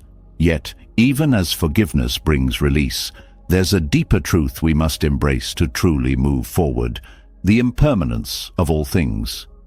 Relationships, like the seasons, are ever-changing. What begins as a source of joy may shift, grow, or even fade. This truth is not a loss. It is the natural rhythm of life. To find peace in our connections and in ourselves, we must learn to accept this impermanence, not as a threat, but as a profound and beautiful reality. Accepting impermanence starts with letting go of the illusion of permanence. In relationships, this illusion often creates a sense of control or security. You may hold on to the idea that a connection will remain unchanged, that the other person will always stay the same, or that the bond will never weaken. But life's nature is to evolve, and relationships are no exception. By clinging to permanence, you resist this natural flow, creating tension and suffering. Acceptance, on the other hand, allows you to experience relationships as they are, in their full vibrancy, without fear of what may come. Embracing impermanence also means recognizing the beauty in change.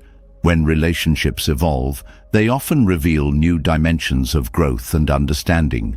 A friend who once felt like a sibling may drift apart. but the memories you share remain a testament to the connection you had. A romantic partner may no longer be part of your future, but the love and lessons from that relationship shape who you are today. Change does not erase the value of what was.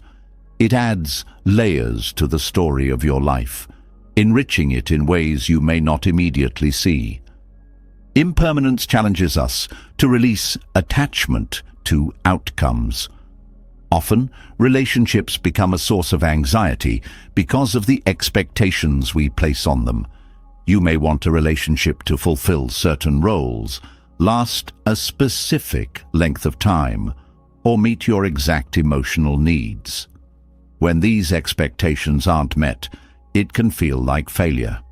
However, impermanence teaches that relationships are not about achieving a fixed goal, but about experiencing and appreciating them in the moment. When you let go of rigid expectations, you free yourself to enjoy the connection for what it is, rather than what you think it should be. This acceptance extends to the people within the relationship. Each person is constantly growing, learning, and changing. Clinging to who someone used to be, or who you want them to become, creates frustration and limits the depth of your connection. By embracing their evolution, you honor their journey and your own. It doesn't mean you have to stay in a relationship that no longer aligns with your values or needs, but it does mean letting go of the need to control their path and focusing instead on your growth and well-being. Impermanence also invites you to be present. The fleeting nature of relationships makes each moment with the people you care about all the more precious. Instead of taking connections for granted or worrying about their future, you can fully engage with the here and now. This presence deepens the bond, creating memories and experiences that endure even if the relationship changes or ends. It shifts your focus from scarcity to abundance, helping you see the richness in what you have rather than what you fear losing. Letting go of permanence also reduces the fear of endings. Many people stay in toxic or stagnant relationships because they are afraid of what life will look like without that connection. This fear stems from resistance to change and a belief that endings are inherently negative. Impermanence teaches that endings are not failures, they are transformations. They create space for new opportunities, relationships, and growth. Accepting this truth allows you to face endings with grace and gratitude rather than fear. The concept of impermanence also helps you navigate loss. When a relationship ends, whether through separation, distance, or even death, it can feel overwhelming to accept the absence of someone who once played a central role in your life. But impermanence reminds you that their presence, however brief, had meaning. The love, lessons, and experiences shared remain a part of you, shaping your perspective and enriching your life.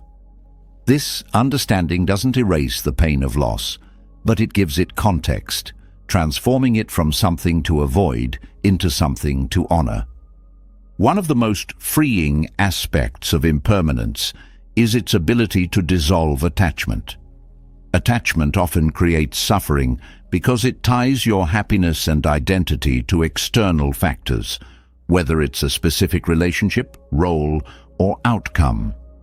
When those factors inevitably change, the attachment leads to disappointment and pain.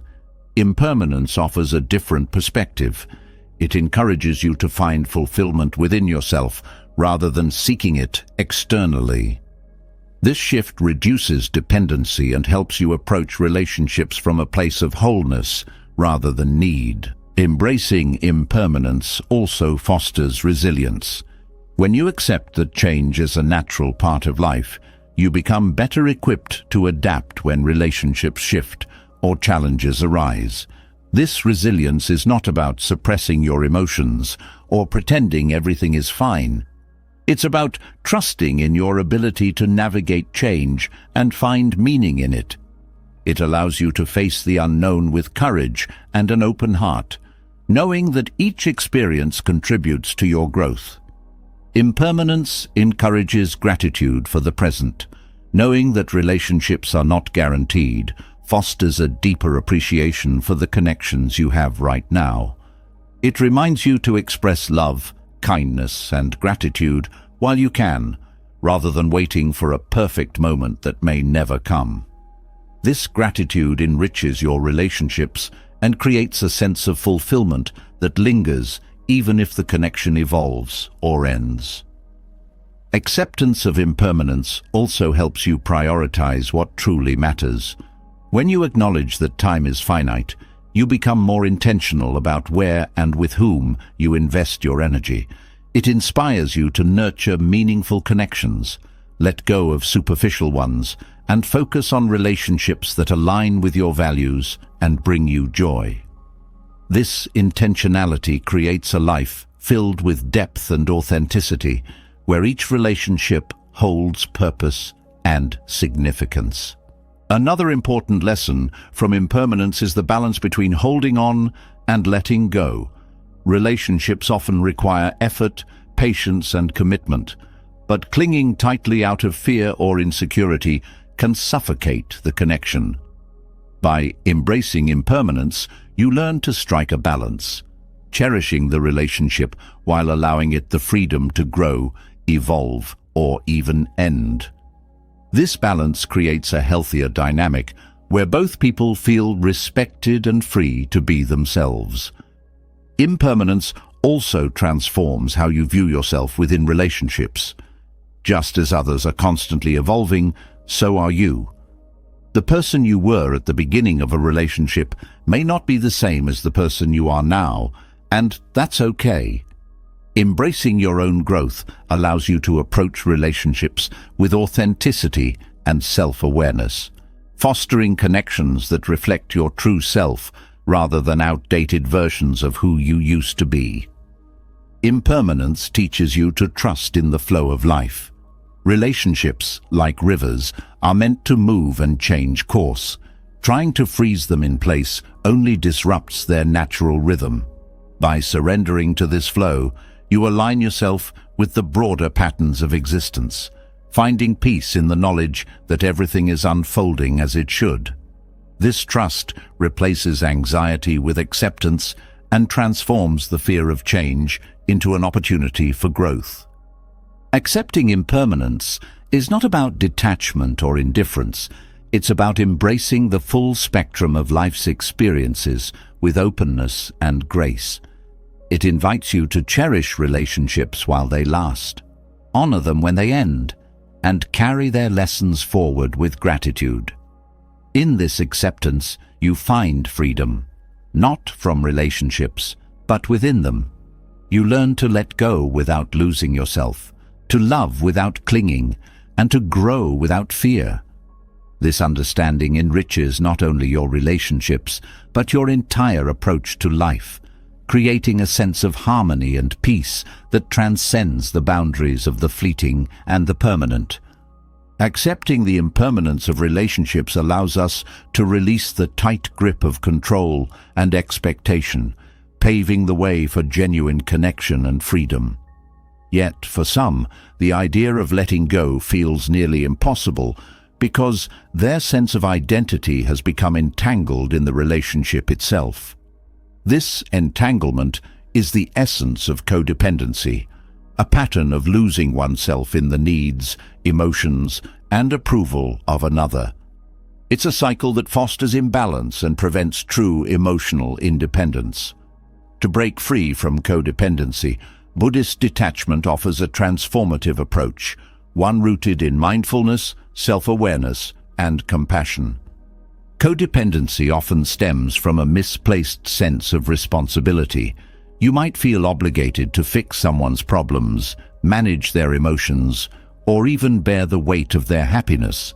This creates a dynamic where your own needs are neglected in favor of theirs, leaving you drained and unfulfilled. Buddhist detachment reminds you that while you can care for others, you are not responsible for their inner world. Each person must navigate their own journey, and attempting to take on their burdens denies them the opportunity to grow. Detachment is not about withdrawing love or becoming indifferent. Instead, it is the practice of maintaining emotional boundaries that allow you to care without losing yourself in the process. It means offering support without overstepping into control or self-sacrifice. This balance fosters healthier relationships where both parties are free to grow as individuals rather than being enmeshed in a cycle of dependency. A significant aspect of codependency is the fear of abandonment or rejection. This fear often drives people to cling tightly to relationships, even when they are unhealthy. Detachment encourages you to confront this fear, not by avoiding it, but by understanding its root. Many fears of abandonment stem from past wounds or unmet needs, which are carried into present relationships. By addressing these underlying issues, you can begin to release the fear and build a sense of security within yourself, rather than seeking it externally. Mindfulness is an essential tool in breaking the cycle of codependency. It helps you become aware of the ways you may be overextending yourself or neglecting your own well-being in the relationship. For example, mindfulness allows you to notice when you're saying yes to something out of guilt rather than genuine desire, or when you're prioritizing someone else's needs at the expense of your own. This awareness creates a space where you can make intentional choices that align with your values and boundaries. Emotional independence is a key outcome of practicing detachment. In codependent relationships, your emotions are often tied to the other person's mood, behavior, or approval. This reliance creates instability, as your sense of self-worth fluctuates based on their actions. Detachment helps you reclaim your emotional autonomy by teaching you to anchor your feelings in your own values and experiences rather than external validation. This shift empowers you to navigate relationships with confidence and self-respect. Detachment also challenges the narrative that love requires self-sacrifice. True love, according to Buddhist teachings, is rooted in compassion and respect for both yourself and the other person. It is not about giving endlessly until you are depleted. It is about giving freely and authentically without expectation or obligation. This form of love nurtures both individuals and creates a relationship based on mutual support rather than dependence. Breaking the cycle of codependency often requires unlearning deeply ingrained habits and beliefs. For many, the pattern of putting others first is learned early in life, often as a way to gain approval or avoid conflict. Detachment invites you to examine these patterns and question their validity.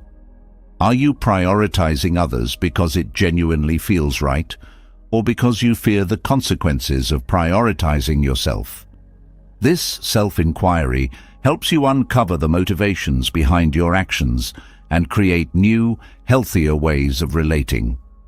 One of the most challenging aspects of detachment is learning to let go of control.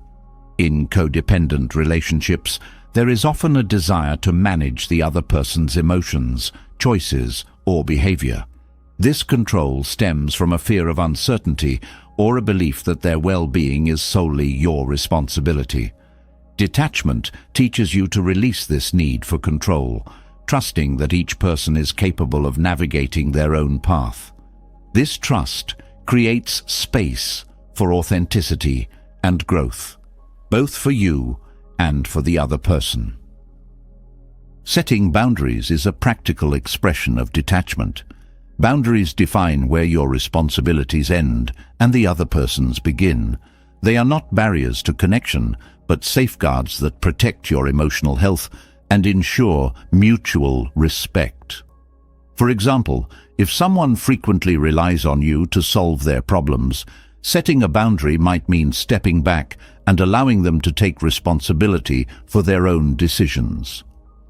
While this may feel uncomfortable at first, it ultimately strengthens the relationship by fostering independence and accountability. Another important aspect of detachment is cultivating self-worth from within. In codependent dynamics, your sense of value is often tied to how much you do for others or how needed you feel. This creates a cycle where you overextend yourself in an effort to prove your worth. Detachment reminds you that your value is inherent and does not depend on external validation. By nurturing self-compassion and recognizing your own needs, you create a foundation of self-worth that is unshakable, regardless of the dynamics of your relationships. Detachment also helps you embrace the impermanence of relationships. In codependency, there is often a fear of loss that drives clinging and control. Detachment teaches that relationships, like all things, are subject to change. Accepting this truth allows you to approach connections with openness and gratitude rather than fear. It encourages you to appreciate the present moment and let go of the need to hold on to the relationship at all costs. Breaking free from codependency often involves redefining what it means to support someone. In a codependent dynamic, support can blur into enabling, where you take on responsibilities that are not yours to bear. Detachment helps you recognize the difference between healthy support and enabling behavior. Healthy support empowers the other person to take ownership of their choices and challenges, while enabling reinforces dependency and prevents growth. Detachment is also an act of self-love. It is a declaration that your well-being matters and that you deserve relationships that uplift and respect you. This self-love is not selfish. It is the foundation for all healthy connections. When you honor your own needs and boundaries, you create a space where love can flourish authentically, free from the constraints of dependency. Practicing detachment requires patience and compassion, both for yourself and for the other person. Breaking the cycle of codependency is not an overnight process. It is a journey of unlearning, healing, and growth. Along the way, you may encounter resistance, both from within and from the other person. Detachment allows you to navigate these challenges with grace, staying true to your values and intentions, even when the path feels difficult. Detachment also fosters a sense of inner peace. When you release the need to control, fix, or overextend, you create space for stillness and balance in your life. This peace comes not from avoiding relationships, but from approaching them with clarity and intention.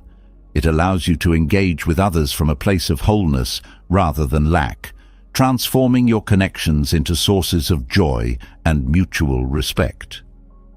Ultimately, breaking the cycle of codependency with Buddhist detachment is an act of liberation. It frees you from the constraints of fear, control, and dependency, allowing you to step into relationships as your authentic self. It teaches you that love is not about losing yourself in someone else, but about sharing your journey while honoring your individuality. Through detachment, you cultivate a sense of freedom and empowerment that transforms not only your relationships, but your entire approach to life. Detachment liberates us from the suffocating grip of codependency, offering a path to emotional independence and inner peace. Yet, even as we untangle ourselves from unhealthy dynamics, the residue of resentment often lingers, a heavy weight that can cloud our thoughts and dim our spirit. Resentment, left unchecked, festers within, stealing joy and tarnishing the way we see ourselves and others. To truly heal, this weight must be lifted, and few practices are as profound in this regard as loving kindness meditation or metta bhavana. This practice allows you to transform resentment into compassion, creating space for warmth and goodwill to replace the bitterness that once held you captive. Loving kindness meditation begins with the simplest yet most profound step: cultivating a sense of kindness and compassion toward yourself. Often, resentment isn't just directed outward, it's turned inward, manifesting as self-criticism or guilt. You might carry resentment toward yourself for staying too long in a toxic relationship, for ignoring red flags, or for not standing up for your needs. Metta Bhavana invites you to soften these harsh judgments. By focusing on self-directed kindness, you create a foundation for deeper healing, allowing yourself to embrace your imperfections with gentleness and understanding. As you practice Metta Bhavana, you start by silently offering yourself phrases of goodwill, such as, "May I be happy," "May I be healthy," "May I be free from suffering." These simple affirmations are more than just words. They're an acknowledgement of your intrinsic worth and a declaration of your commitment to your own well-being. This act of self-compassion is not selfish. It's a necessary step toward releasing resentment, as it reminds you that you're deserving of love and peace, regardless of what you've endured. Once you've nurtured a sense of compassion for yourself, loving kindness meditation extends outward to others. You might begin with someone you care about deeply, someone who evokes feelings of warmth and affection. Offering phrases of goodwill to this person, such as, "May you be happy," "May you be safe," "May you live with ease," reinforces the practice of kindness. This step helps you cultivate the habit of wishing well for others, which prepares you for the more challenging task of directing loving kindness toward those who have hurt you. The transformative power of Metta Bhavana becomes most apparent when you turn your attention to those toward whom you feel resentment. It may feel counterintuitive, even impossible, to extend kindness to someone who's caused you pain. Yet this act is not about excusing their behavior or forgetting what happened. It's about freeing yourself from the grip of anger and bitterness that keeps you tethered to the past. Resentment often binds you to the very people and situations you wish to leave behind, while loving kindness offers a way to release that bond and reclaim your peace. Offering loving kindness to someone who has hurt you begins with small steps. You don't have to force yourself to feel immediate compassion. Instead, focus on the intention. Silently repeat phrases like, "May you be free from suffering," or "May you find peace." At first, these words may feel hollow or insincere, but with time and practice, they begin to soften the edges of your resentment. This softening doesn't erase the pain or invalidate your feelings. It simply creates space for healing to unfold. One of the most powerful aspects of loving kindness meditation is its ability to shift your perspective. Resentment often stems from a singular focus on the harm done to you, which can amplify feelings of anger and victimization.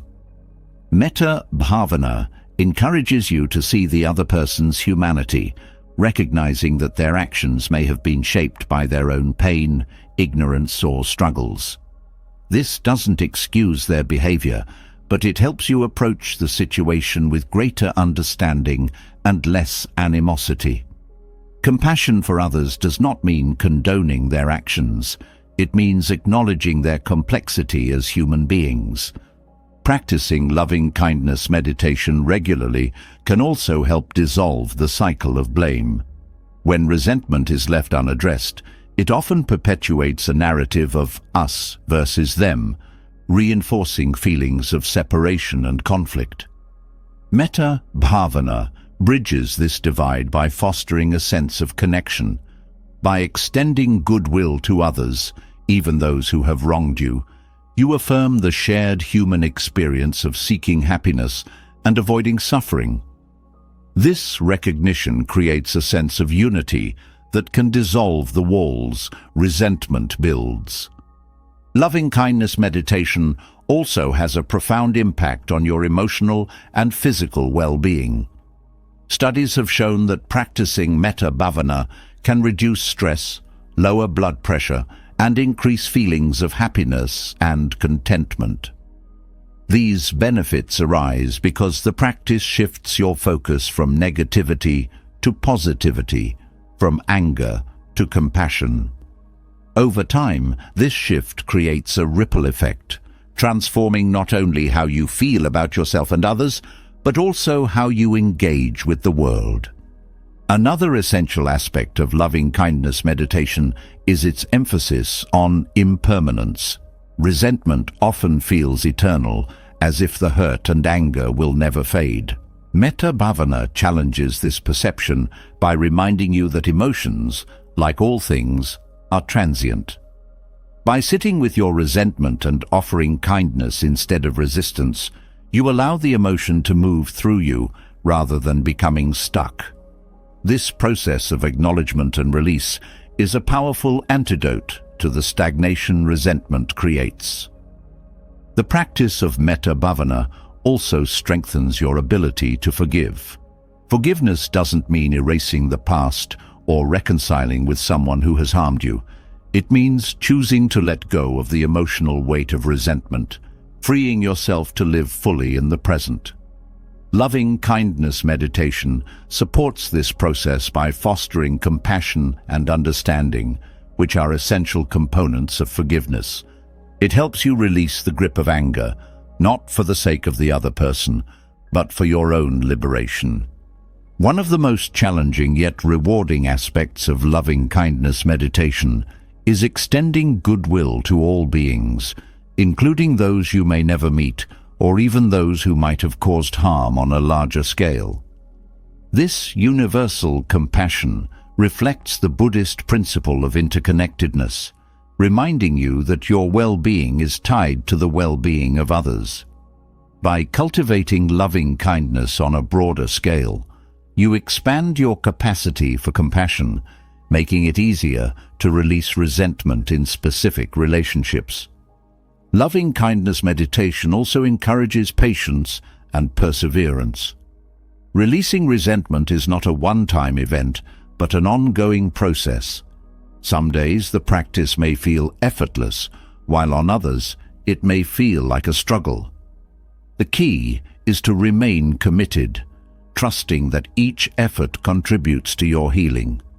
Even when the progress feels slow, every moment spent practicing loving kindness is a step toward greater peace and freedom. As you continue to practice metta bhavana, you may notice its effects extending beyond your inner world. Your interactions with others may become more compassionate and less reactive, as the practice fosters a sense of calm and perspective. Relationships that once felt strained by resentment may begin to shift as your energy becomes less defensive and more open. This transformation is not about changing others, but about changing how you engage with them, which often creates a ripple effect of positive change. Releasing resentment through loving kindness meditation is one of the most profound acts of self-care you can offer yourself. It's a way of saying that your peace matters more than your pain, that your well-being is worth prioritizing. By replacing bitterness with compassion, you create space for joy, connection, and growth to flourish. This practice doesn't just heal the wounds of the past, it lays the foundation for a future filled with lightness, kindness, and freedom. The practice of loving kindness opens the door to a profound release, allowing resentment to dissolve and compassion to fill its place. However, compassion does not mean permitting harm or allowing others to overstep your emotional and personal limits. To maintain the peace cultivated through loving kindness, boundaries are essential. Boundaries are not walls that separate you from others. They are bridges that connect you to your true self, while fostering respect and understanding in your relationships. The Buddhist principle of compassionate detachment offers a unique approach to creating boundaries that protect your inner peace without hostility or defensiveness. Setting healthy boundaries begins with clarity. Many people struggle with boundaries because they are unclear about their own needs and limits. Without this clarity, it's easy to fall into patterns of overextending yourself, tolerating disrespect, or sacrificing your well-being for the sake of others. Compassionate detachment invites you to turn inward and reflect on what truly supports your peace and happiness. This self-awareness forms the foundation for boundaries that are authentic and meaningful, rather than reactive or arbitrary. Boundaries rooted in compassion are not about shutting people out. They are about inviting respect and mutual understanding. When you set a boundary, you're not punishing someone or rejecting their presence in your life. Instead, you're communicating your needs in a way that fosters a healthier dynamic for both parties. Compassionate detachment helps you approach this process with kindness, ensuring that your boundaries are not motivated by anger or resentment, but by a genuine desire to nurture peace and respect. The Buddhist perspective on detachment emphasizes the importance of letting go of control. Often people resist setting boundaries because they fear how others will react. This fear creates a cycle of avoidance, where you prioritize others' comfort over your own well-being. Compassionate detachment teaches that you cannot control how someone responds to your boundaries, and their reaction is not your responsibility. Your focus should be on expressing your truth with clarity and kindness, trusting that their response is a reflection of their own journey, not yours. Mindfulness plays a crucial role in establishing boundaries. By staying present, you can recognize when your limits are being tested or when a situation begins to feel uncomfortable. This awareness allows you to address the issue before it escalates, rather than reacting out of frustration or exhaustion. Mindfulness also helps you communicate your boundaries calmly and effectively, as it prevents you from being overwhelmed by emotions in the moment. A clear and composed mindset ensures that your message is received with greater understanding. Compassionate detachment also encourages you to release the need for approval. Setting boundaries can be difficult when you fear disappointing others or being seen as selfish. However, seeking constant approval often leads to sacrificing your own needs, which breeds resentment and imbalance. Detachment helps you recognize that while it's natural to want positive relationships, your worth is not determined by others' opinions of you. By prioritizing your peace and well-being, you cultivate a sense of inner validation that frees you from the need for external approval. Boundaries are an act of self-respect.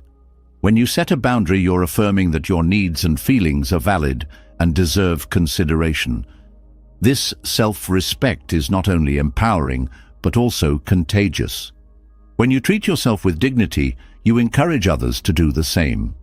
Compassionate detachment ensures that this self-respect doesn't come at the expense of kindness, as it teaches you to assert your needs without diminishing the value or feelings of others. One of the most transformative aspects of compassionate detachment is its emphasis on balance. Boundaries are not about withdrawing from relationships or becoming emotionally distant. They are about finding a middle path between enmeshment and isolation. This balance allows you to maintain meaningful connections while preserving your autonomy and inner peace. It creates space for both intimacy and individuality, fostering relationships that are grounded in mutual respect and understanding. The process of setting boundaries often requires confronting discomfort. You may fear conflict, rejection, or the possibility of losing a relationship. Compassionate detachment helps you navigate this discomfort by shifting your focus from external outcomes to internal alignment. When your actions are rooted in your values and truth, The discomfort becomes a temporary challenge rather than an insurmountable obstacle. This perspective empowers you to act with integrity, even when it feels difficult. Communication is key to setting healthy boundaries. How you express your needs can greatly influence how they are received. Compassionate detachment encourages you to communicate with honesty and kindness, avoiding blame or accusations. Instead of saying, "You never respect my time," you might say, "I feel overwhelmed when plans are changed at the last minute. I need more consistency to manage my schedule." This approach fosters understanding and reduces defensiveness, creating a foundation for constructive dialogue. Boundaries also require consistency. It's not enough to set them once and hope they'll be honored indefinitely. Compassionate detachment reminds you to uphold your boundaries with gentle persistence, even when it feels inconvenient.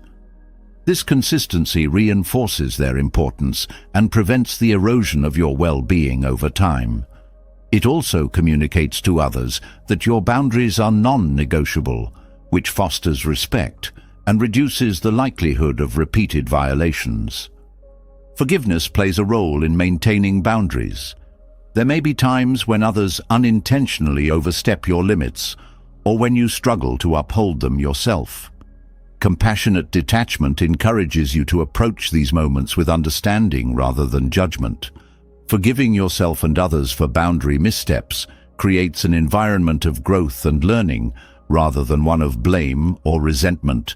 This forgiveness strengthens your resolve to continue setting and maintaining boundaries, knowing that imperfection is part of the process. Boundaries are not static. They evolve as you grow and as your relationships change. Compassionate detachment invites you to regularly reassess your boundaries, ensuring they continue to align with your needs and values. This flexibility is not about compromising your well-being, but about adapting to new circumstances with mindfulness and intention. It allows your boundaries to remain relevant and effective, supporting your peace and harmony in every stage of life. Another vital aspect of boundaries is learning to say no. For many, saying no feels uncomfortable as it risks disappointing others or appearing unkind. However, compassionate detachment reframes no as an act of love, both for yourself and for the other person.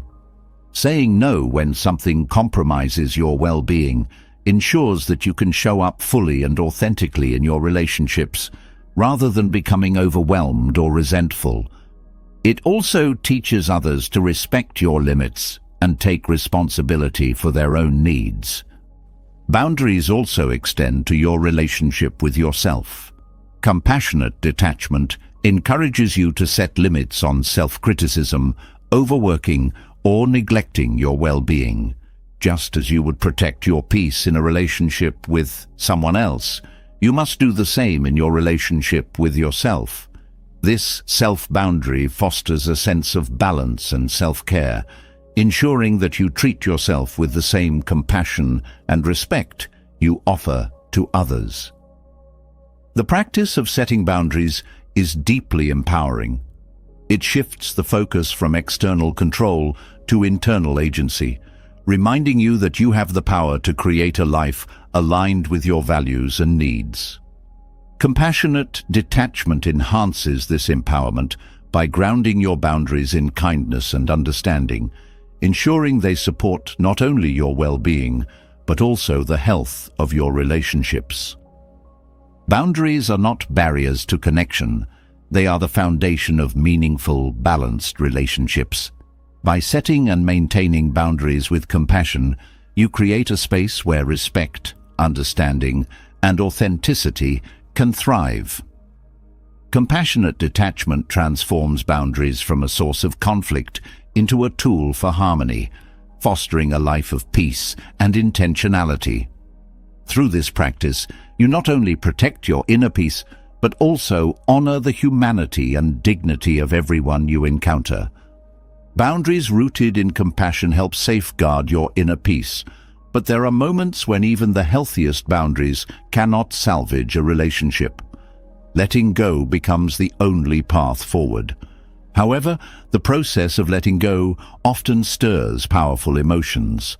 Anger, bitterness, and even the desire for revenge can arise, threatening to overshadow the healing you seek. Learning to release a relationship without clinging to these toxic emotions is an act of profound strength and wisdom. This journey is not about erasing the hurt or forgetting the past. It is about cultivating equanimity, a balanced state of mind that allows you to part ways with dignity and grace. Letting go without anger or revenge begins with acceptance. Often, the emotions that arise when a relationship ends are tied to resistance to the reality of the situation, to the other person's actions, or to your own feelings of pain. Accepting what has happened does not mean you condone hurtful behavior or dismiss your emotions. It means you acknowledge the truth of the situation as it is, without trying to change or control it. This acceptance creates a foundation for moving forward with clarity, free from the turmoil of denial or resistance. Equanimity, a core principle in Buddhist philosophy, plays a crucial role in this process. It teaches you to remain steady and composed, even in the face of emotional upheaval. Cultivating equanimity does not mean suppressing your feelings. It means observing them without judgment, allowing them to rise and fall like waves. By practicing this awareness, you create space between yourself and your emotions, reducing their power to dictate your actions or cloud your judgment. This emotional steadiness enables you to let go without being consumed by anger or a need for retaliation. Forgiveness is another essential step in letting go without toxic emotions.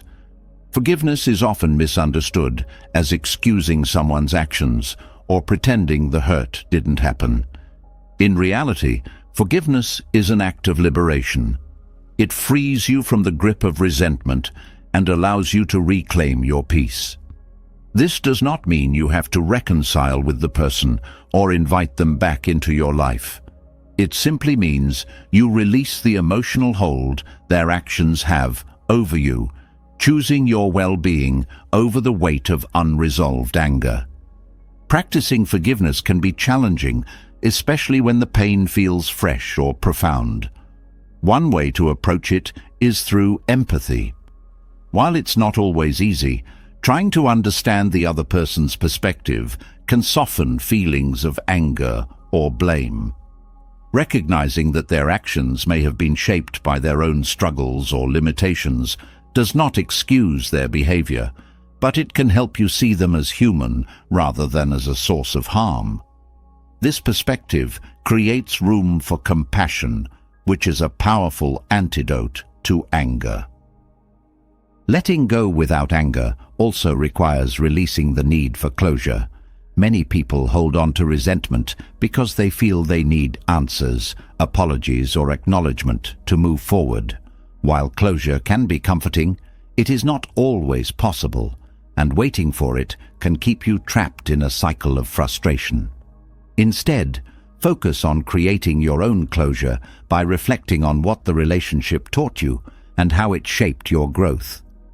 This internal closure empowers you to let go on your terms, without relying on the other person to provide it. Revenge often stems from a desire to regain a sense of power or control after feeling hurt or wronged. However, acting on this desire only perpetuates the cycle of pain, keeping you tied to the very situation you wish to leave behind. True power lies in your ability to rise above these impulses, choosing actions that align with your values rather than reacting from a place of hurt. Letting go with grace is not about letting the other person off the hook. It's about freeing yourself from the toxicity of retaliation. Mindfulness is a valuable tool for navigating the emotions that arise during the process of letting go. By staying present, you can observe your thoughts and feelings without being overwhelmed by them. Mindfulness allows you to recognize when anger or bitterness begins to take hold, giving you the opportunity to pause and choose a different response. This practice helps you remain grounded, ensuring that your actions reflect your intentions rather than your emotions. Another key aspect of letting go is focusing on your own healing and growth. When a relationship ends, it's natural to dwell on what went wrong or how the other person contributed to the pain. However, this focus keeps you tethered to the past, preventing you from moving forward. Shifting your attention to your own journey allows you to reclaim your energy and invest it in activities and practices that nurture your well-being. This self-care is not selfish. It is a necessary part of releasing the emotional ties that bind you to the relationship. Compassionate detachment plays a significant role in letting go without anger or revenge. This practice involves caring for others without becoming entangled in their actions or emotions. It allows you to recognize the other person's humanity while maintaining your own emotional boundaries. Detachment helps you approach the end of a relationship with understanding rather than hostility, creating a space for both parties to move forward without lingering negativity. Gratitude can also be a powerful tool for releasing resentment. While it may seem counterintuitive, reflecting on the positive aspects of the relationship, even in the midst of pain, can help shift your perspective. Gratitude does not negate the hurt or justify harmful behavior, but it reminds you of the moments of connection, growth, or joy that the relationship brought into your life. This acknowledgement helps you let go with a sense of peace, knowing that the experience, however challenging, contributed to your journey. Letting go without toxic emotions also involves setting clear intentions. Before ending a relationship or addressing unresolved feelings, take time to reflect on what you hope to achieve.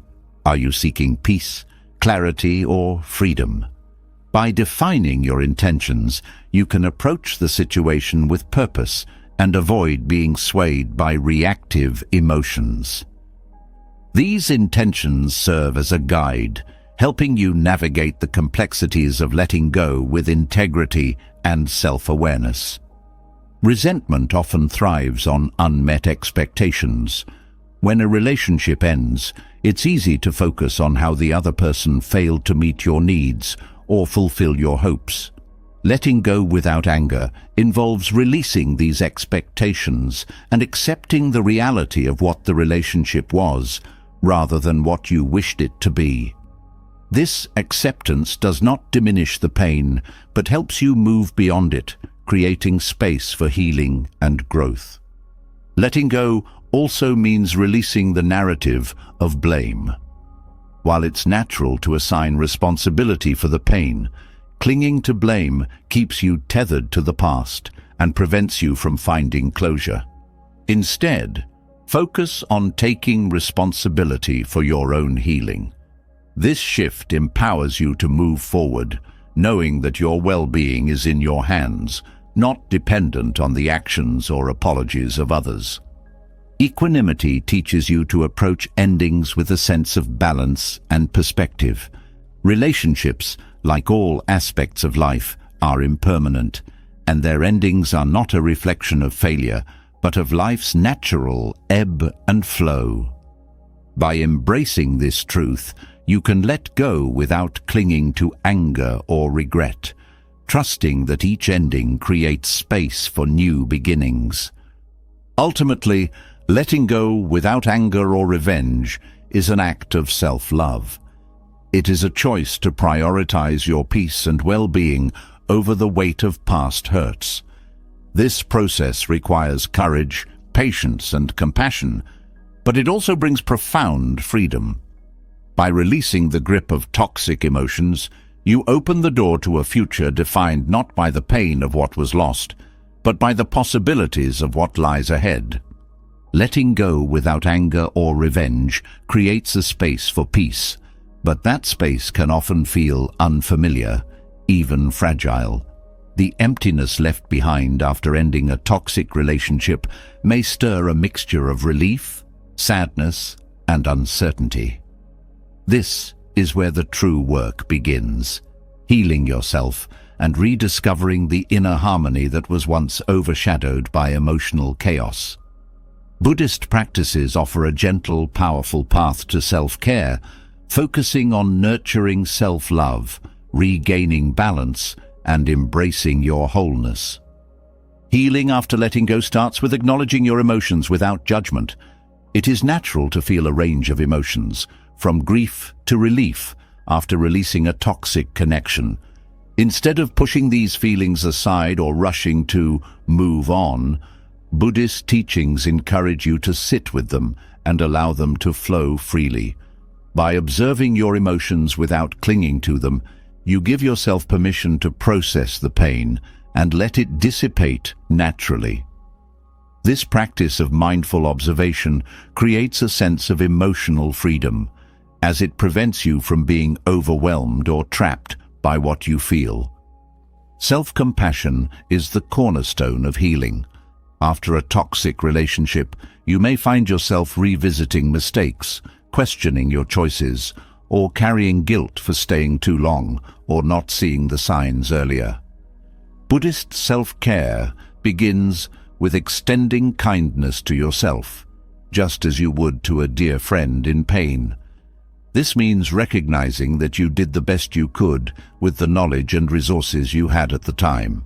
Self-compassion replaces self-criticism with understanding, creating a nurturing environment where healing can take root. Reconnecting with your inner self is an essential part of the healing process. In a toxic relationship, it is common to lose sight of who you are, as the dynamics may have demanded that you suppress your needs, values, or identity. Buddhist practices, such as meditation and mindfulness, guide you back to yourself. By sitting in stillness and observing your thoughts, you begin to rediscover the core of who you are, beyond the roles you played or the expectations placed on you. This reconnection restores a sense of wholeness and reminds you that your identity is not defined by the relationship you left behind.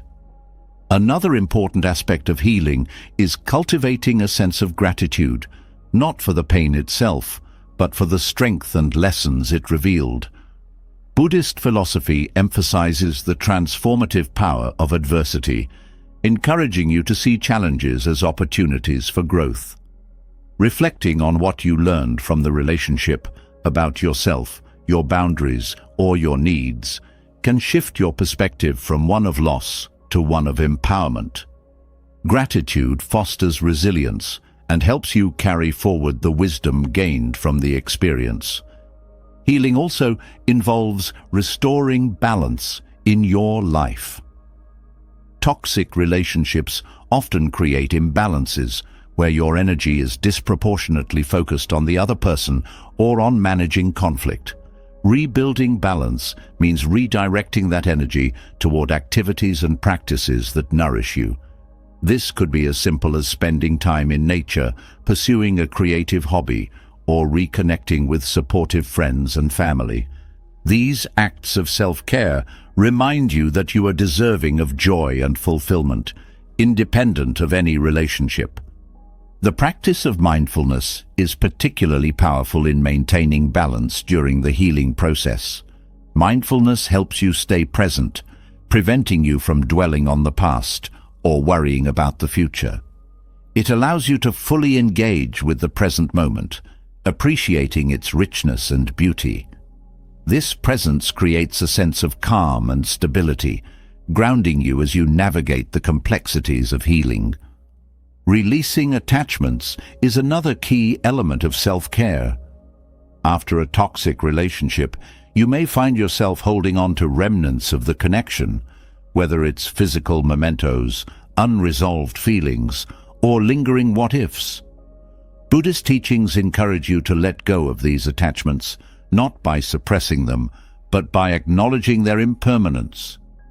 Letting go creates space for new experiences and allows you to move forward unencumbered by the weight of the past.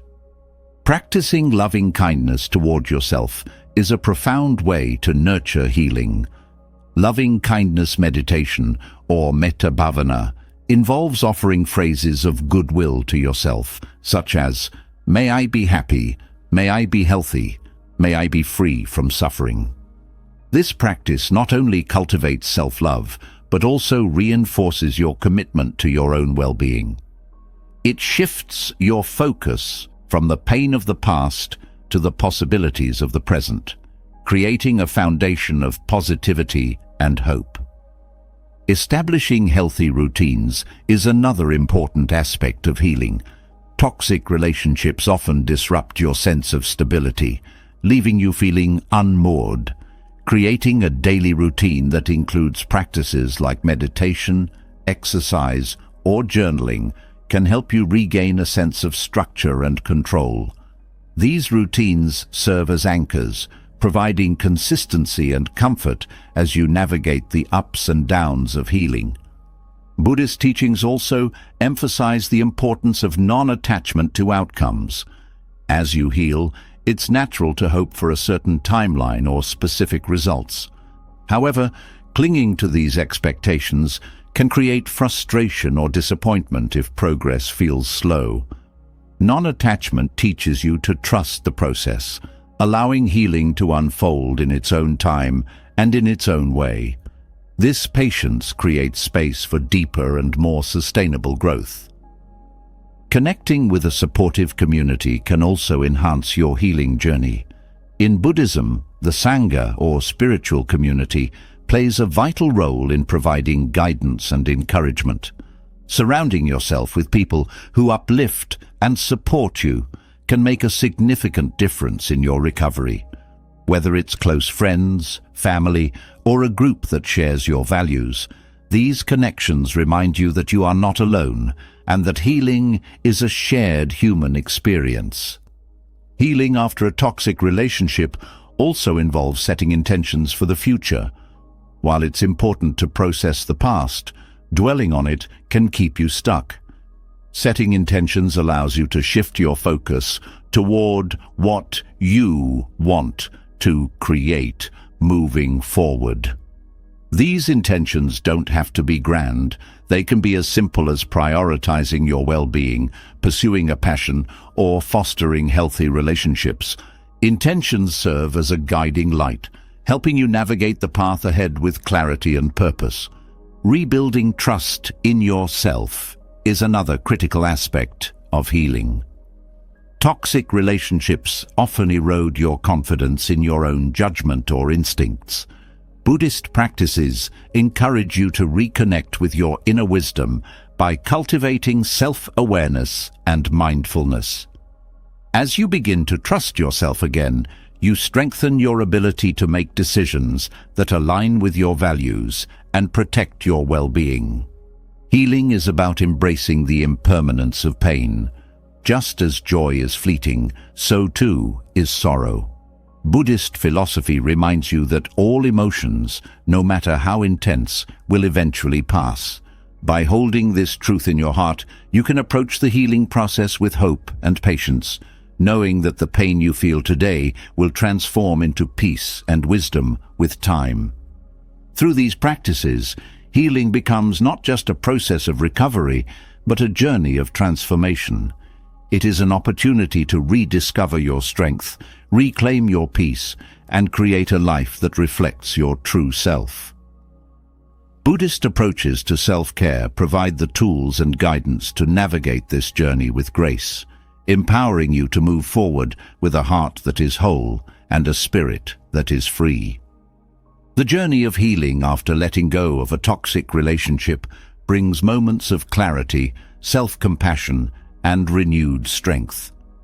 Yet, there remains a deeper layer to explore, transforming the pain you experienced into a source of wisdom and growth. Pain, while difficult to endure, carries lessons that have the potential to elevate your understanding of yourself, others, and the world around you. It is not the suffering itself, but what you choose to do with it that defines your path forward. Through this transformation, challenges become opportunities, and endings become beginnings.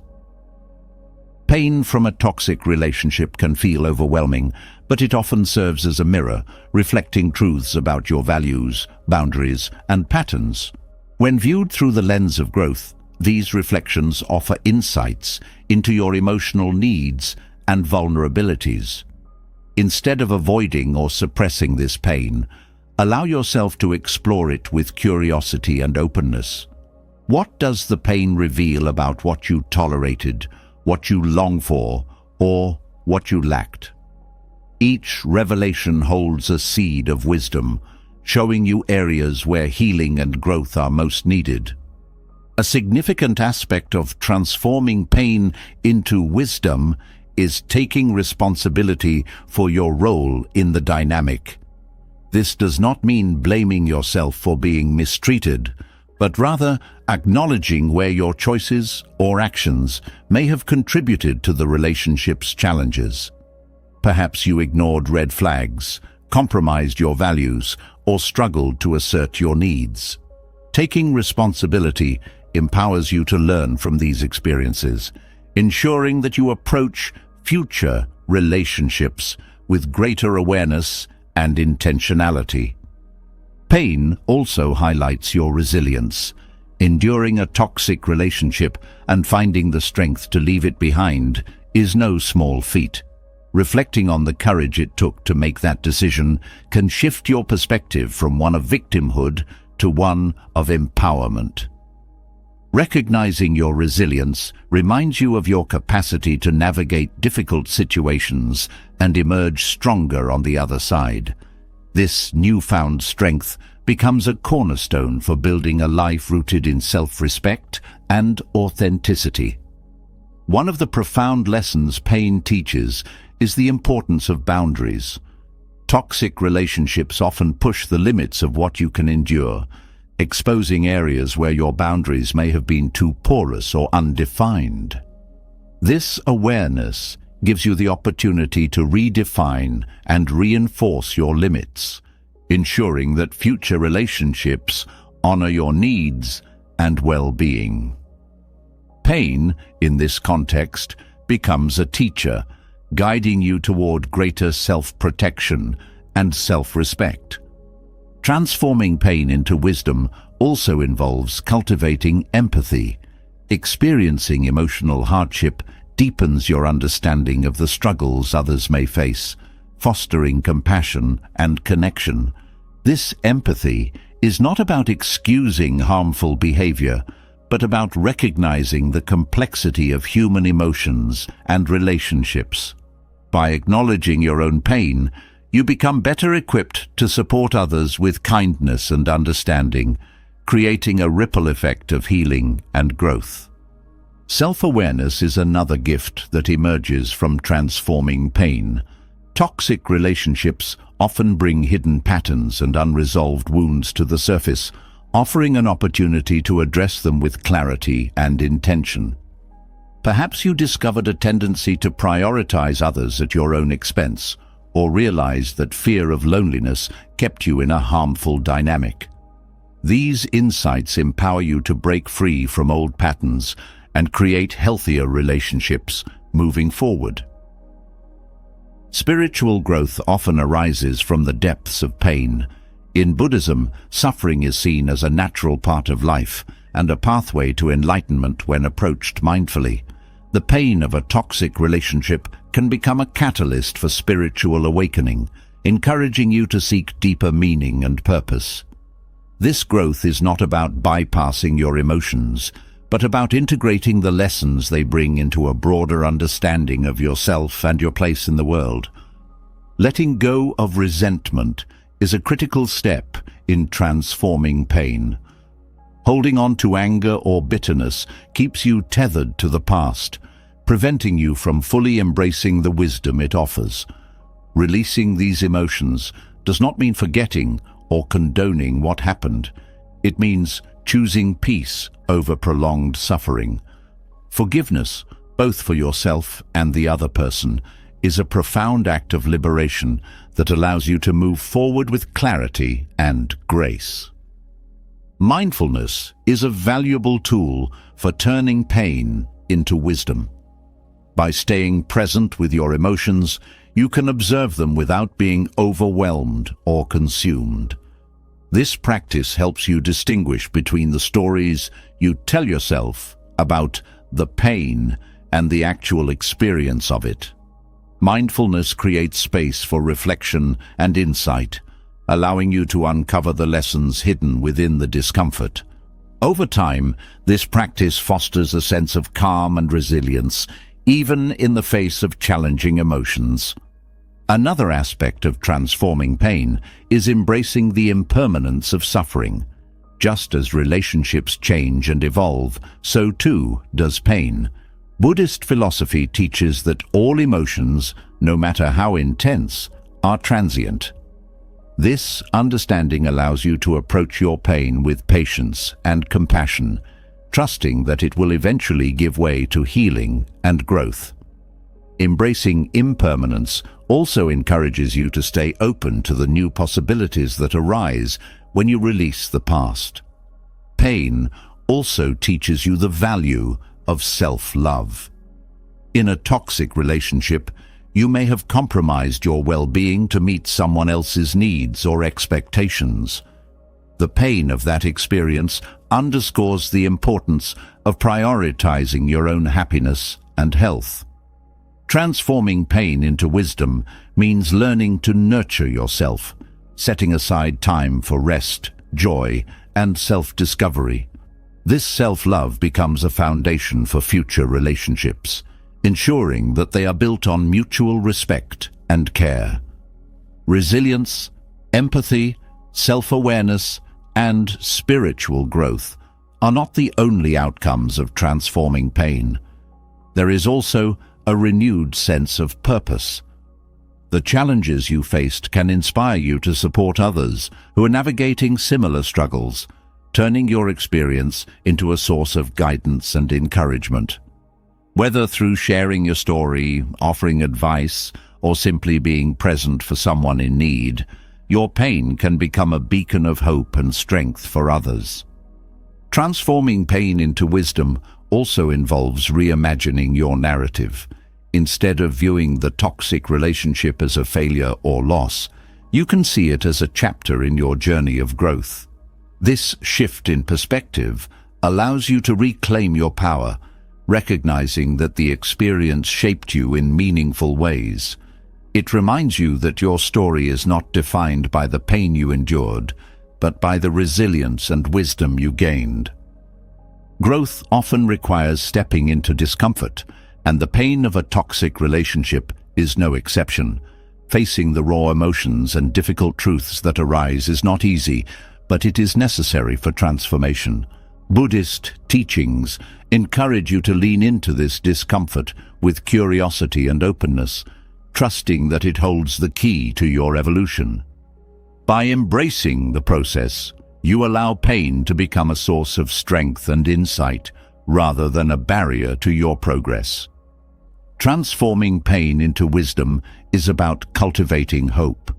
The end of a toxic relationship may feel like the closing of a door, but it also marks the beginning of a new chapter. The lessons you learn and the growth you experience create a foundation for a brighter future, one where you are equipped to build healthier connections, honor your worth, and embrace life with authenticity and courage.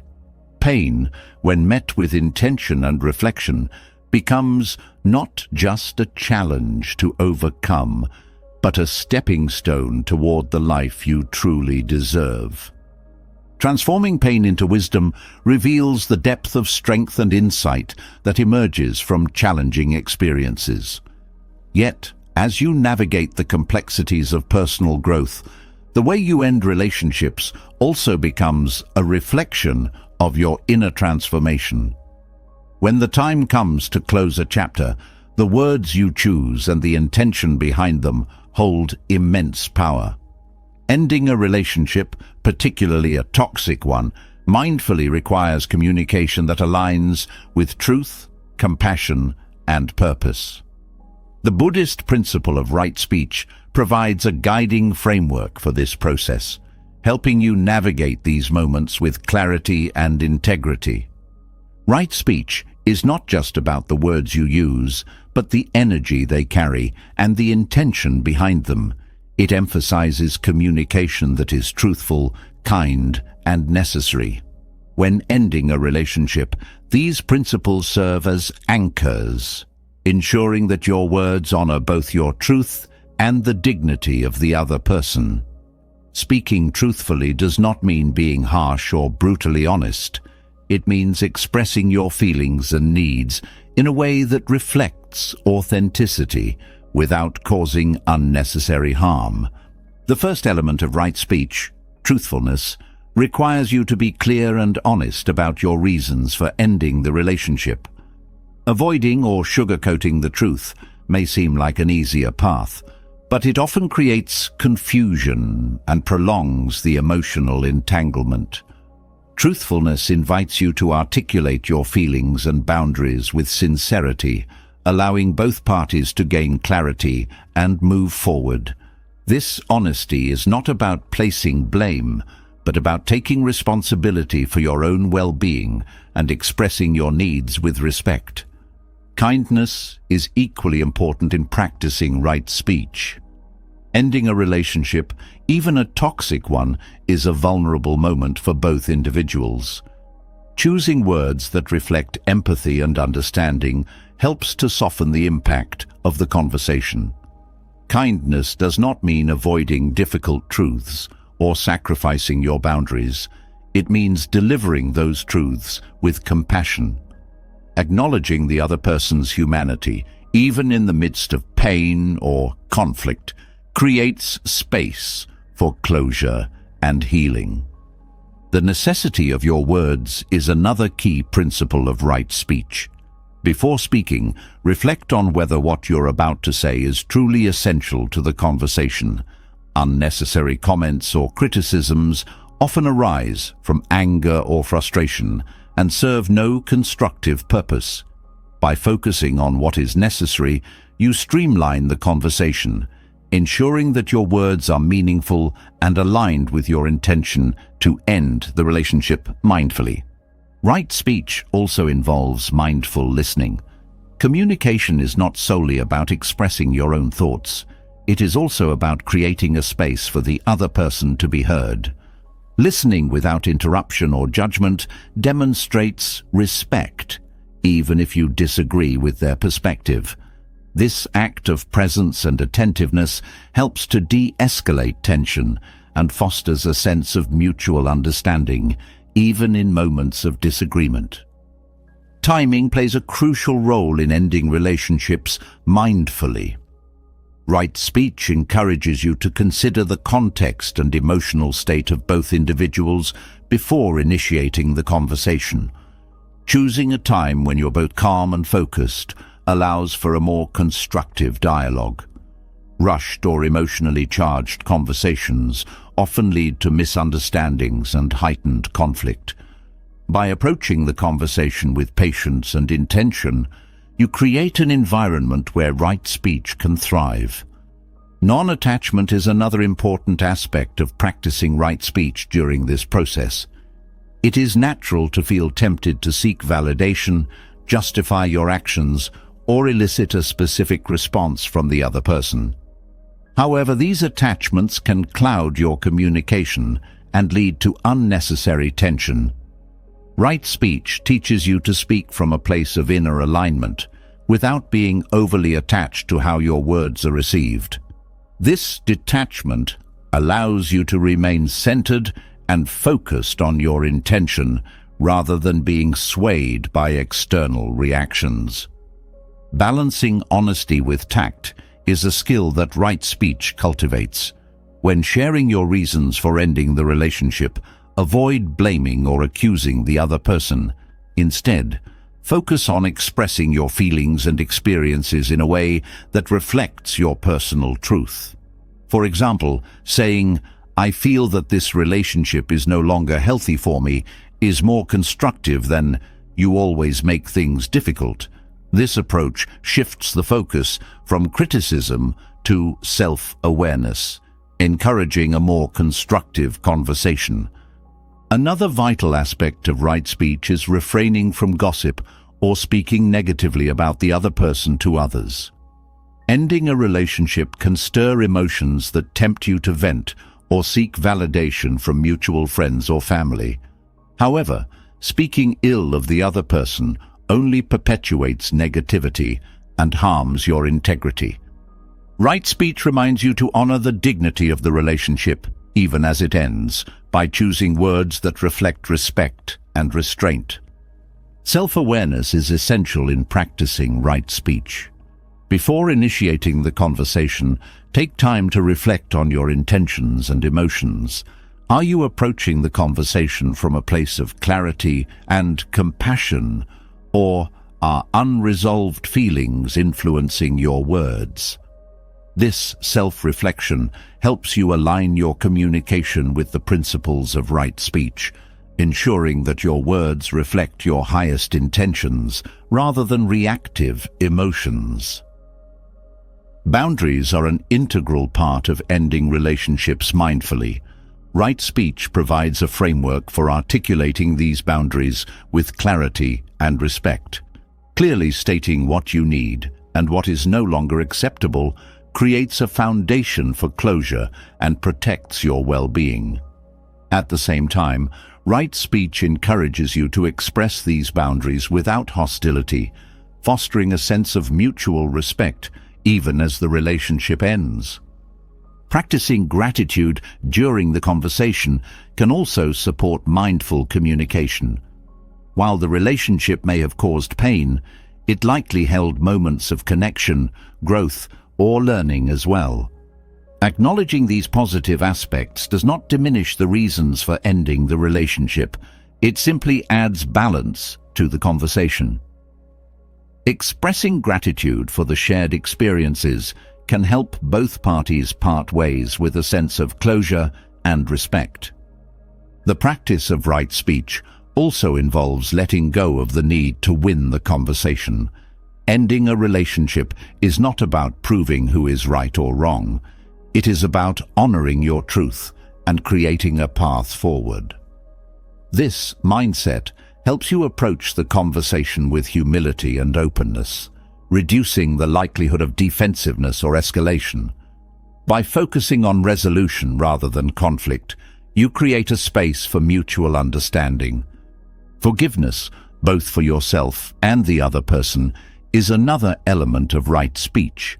Holding on to resentment or blame can color your words with bitterness, making it difficult to communicate effectively. Practicing forgiveness allows you to release these emotions, ensuring that your words come from a place of peace rather than pain.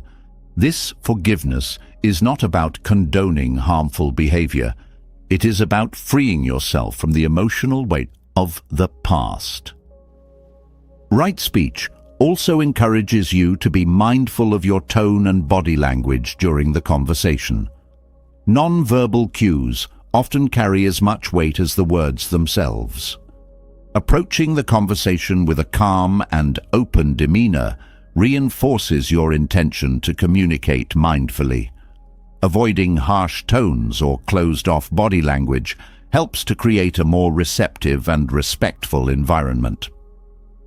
Practicing right speech during the end of a relationship is an act of self-respect.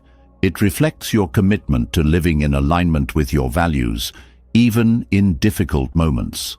By choosing words that are truthful, kind, and necessary, you honor both yourself and the other person, creating a foundation for closure and healing. This mindful communication ensures that the end of the relationship is not defined by conflict or regret, but by the integrity and intention with which you approached it. As mindful words help to bring closure and clarity, they also open the door to something equally profound: solitude. In the quiet moments that follow the end of a relationship, solitude often feels unfamiliar or even intimidating, yet it holds transformative power.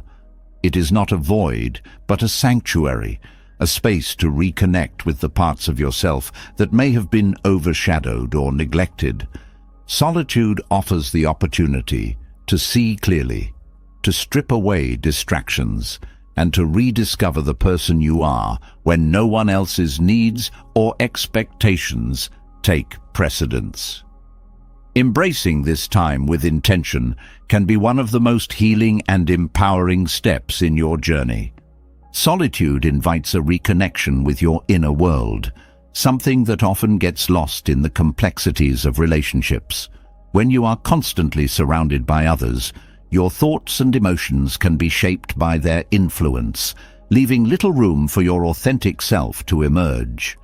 Solitude creates a space for introspection, allowing you to tune into your own needs, values, and desires. This reconnection is not about isolating yourself, but about finding clarity within, away from the noise of external voices.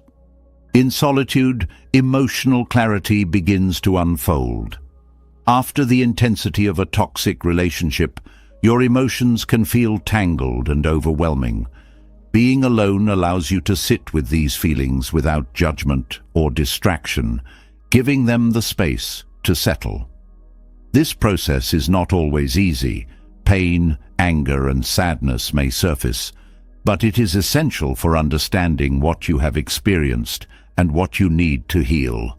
Solitude becomes a mirror, reflecting your inner truth and guiding you toward emotional balance. The stillness of solitude also reveals the patterns and habits that may have shaped your relationships. In the quiet, you can reflect on past dynamics, not to dwell on them, but to learn from them. Were there moments when you silenced your voice, ignored your intuition, or prioritized someone else's happiness over your own? These insights are gifts, illuminating the areas where growth is needed and empowering you to make different choices moving forward.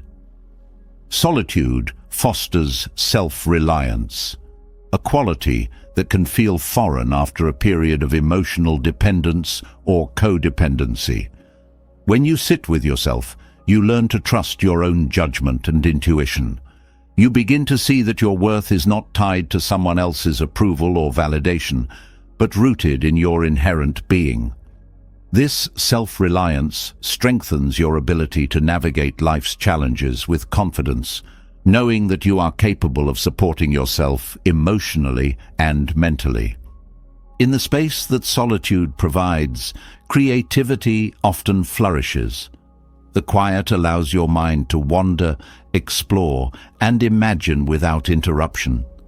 This creative energy can be channeled into hobbies, projects, or practices that bring you joy and fulfillment. Engaging in creative pursuits not only nurtures your spirit, but also reinforces your sense of individuality, reminding you of the richness of life beyond relationships. Solitude is also a time for self-care, a chance to prioritize your well-being without compromise. In relationships, especially toxic ones, your needs often take a back seat. Solitude offers the opportunity to reconnect with what nourishes you, whether it's through physical care like exercise and rest, emotional care like journaling and therapy, or spiritual care like meditation and nature walks. These acts of self-care affirm your worth and create a foundation for future growth. One of the most profound aspects of solitude is its ability to shift your relationship with loneliness. Being alone does not have to mean feeling lonely. Solitude teaches you to find comfort in your own company.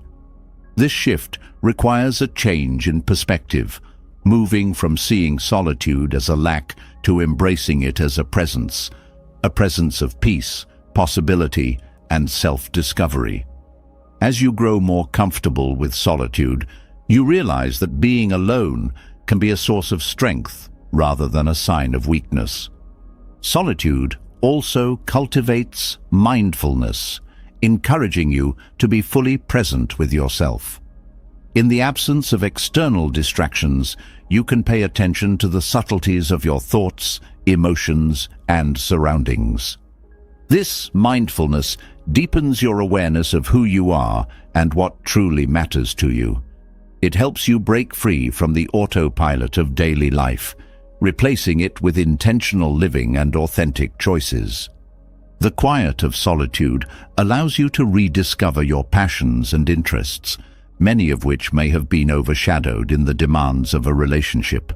What activities make you lose track of time? What dreams have you set aside? Solitude gives you the space to explore these questions and reignite the spark of curiosity and joy within you.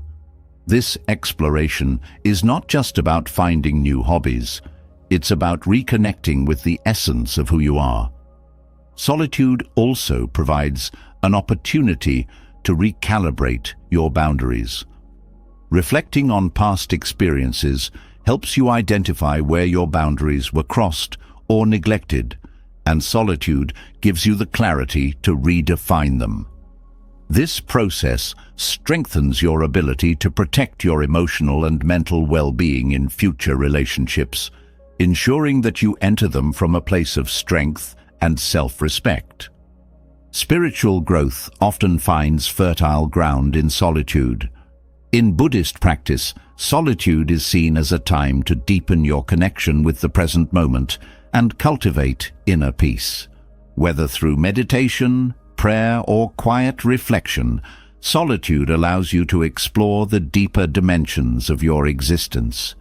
This spiritual connection becomes a source of resilience and guidance, helping you navigate life's uncertainties with grace. Solitude also helps you develop gratitude, not just for the quiet moments, but for the lessons learned from the past. In the stillness, you can reflect on the growth that emerged from your experiences, even the painful ones. Gratitude shifts your focus from what was lost to what was gained, fostering a sense of contentment and hope for the future. In solitude, you also learn to release the need for external validation. When you spend time alone, you come to realize that your worth is not defined by how others perceive you. This self-awareness empowers you to make decisions that align with your values and desires, rather than seeking approval from others. It reinforces the understanding that your happiness is within your control, independent of external circumstances. Solitude can be a time of profound healing, allowing you to process and release the emotional residue of a toxic relationship. The quiet creates a safe space for you to face your pain, acknowledge your strength, and embrace your journey. Healing is not linear, but solitude provides the consistency and stability needed to move forward, one step at a time. Ultimately, solitude is not an end in itself, but a means to rediscover your wholeness. It reminds you that you are complete as you are, with or without a relationship. This sense of wholeness becomes the foundation for healthier connections in the future, as it allows you to engage with others from a place of abundance rather than need. Solitude is not just a pause between relationships. It is a powerful practice of self-reconnection, healing, and growth. By embracing it with openness and intention, you create a space for clarity, creativity, and resilience to flourish. In solitude, you find the strength to let go of the past and the courage to step into a future that reflects your true self. Solitude opens a door to rediscovering yourself, but the thought of walking through that door can be daunting for many. The fear of being alone often looms large, casting a shadow over decisions to leave harmful relationships. This fear can feel paralyzing, tethering you to situations that no longer serve you, simply because the unknown feels too overwhelming. Buddhist teachings provide a compassionate guide through this fear, illuminating a path to understanding, acceptance, and ultimately, freedom.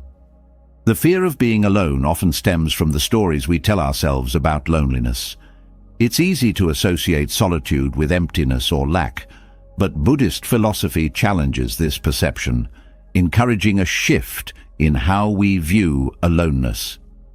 Loneliness, in its painful form, arises from attachment, clinging to the idea that happiness depends on someone else's presence. Buddhist teachings remind us that true contentment comes from within, independent of external circumstances or relationships. One of the key Buddhist concepts in addressing the fear of being alone is the idea of impermanence. Everything in life, including loneliness, is temporary. This understanding helps to lessen the grip of fear, as it assures us that feelings of isolation are not permanent states, but passing experiences. By embracing this truth, you can approach the fear of being alone with curiosity rather than resistance, knowing that it is part of the ebb and flow of life. Mindfulness is a powerful tool for confronting and easing the fear of loneliness. By bringing your attention to the present moment, mindfulness helps you break free from the spiral of worry about the future or regret about the past. When fear arises, mindfulness allows you to observe it without becoming consumed by it. You can acknowledge the fear, feel it fully, and let it move through you, rather than allowing it to dictate your actions or decisions. Self-compassion is equally important in addressing this fear. Buddhist teachings emphasize treating yourself with the same kindness and understanding you would offer to a close friend. Fear of being alone often comes with harsh self-criticism or feelings of inadequacy, as if solitude reflects a personal failing. Practicing self-compassion reminds you that these fears are part of the human experience and that it's okay to feel vulnerable. This kindness toward yourself creates a sense of safety and comfort, even in moments of uncertainty. Letting go of attachment is central to overcoming the fear of being alone. Attachment to relationships, even unhealthy ones, often arises from a belief that they provide security or completeness. Buddhist philosophy encourages you to question this belief and to recognize the ways in which clinging to these attachments can cause suffering. By releasing the need for someone else to fill a perceived void, you create space for self-sufficiency and inner peace to grow. Buddhism also teaches that solitude can be a profound teacher. When you are alone, you have the opportunity to deepen your understanding of yourself, free from external influences.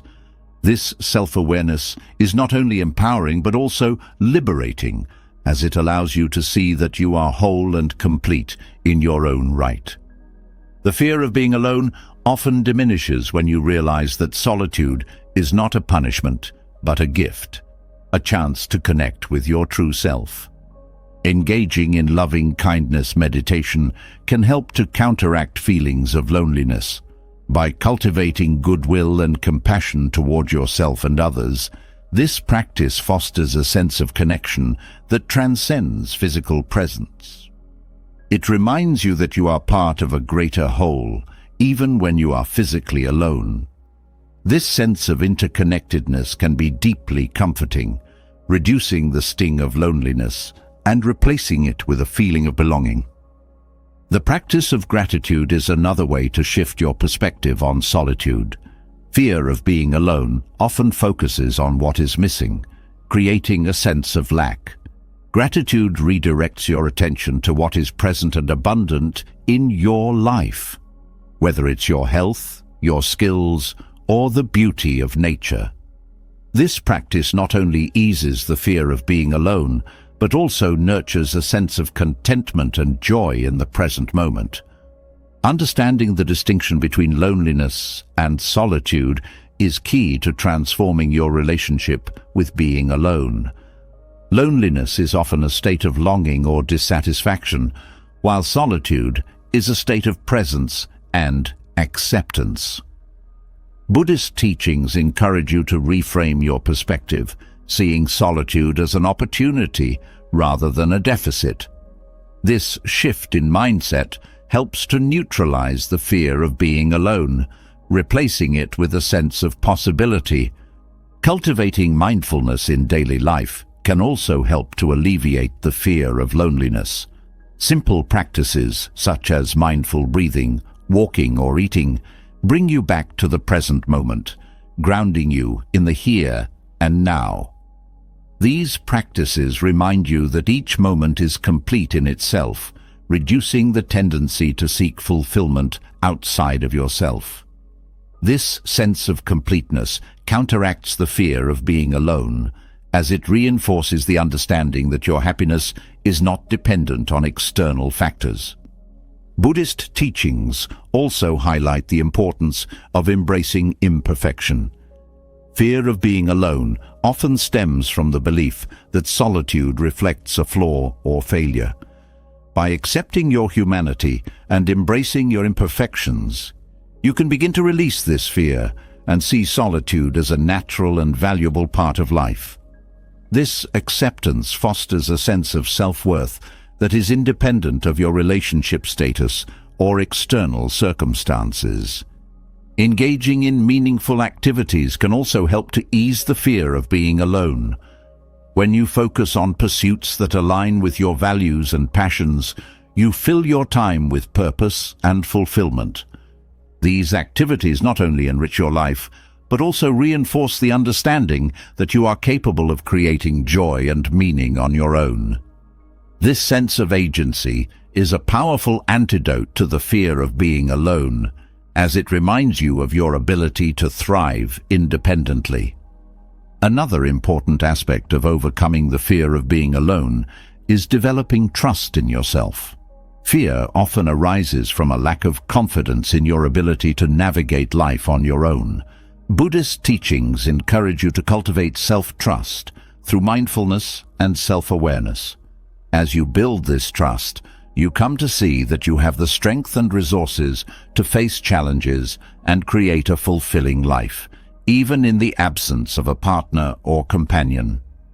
Buddhist philosophy also emphasizes the impermanence of all things, including relationships and emotions.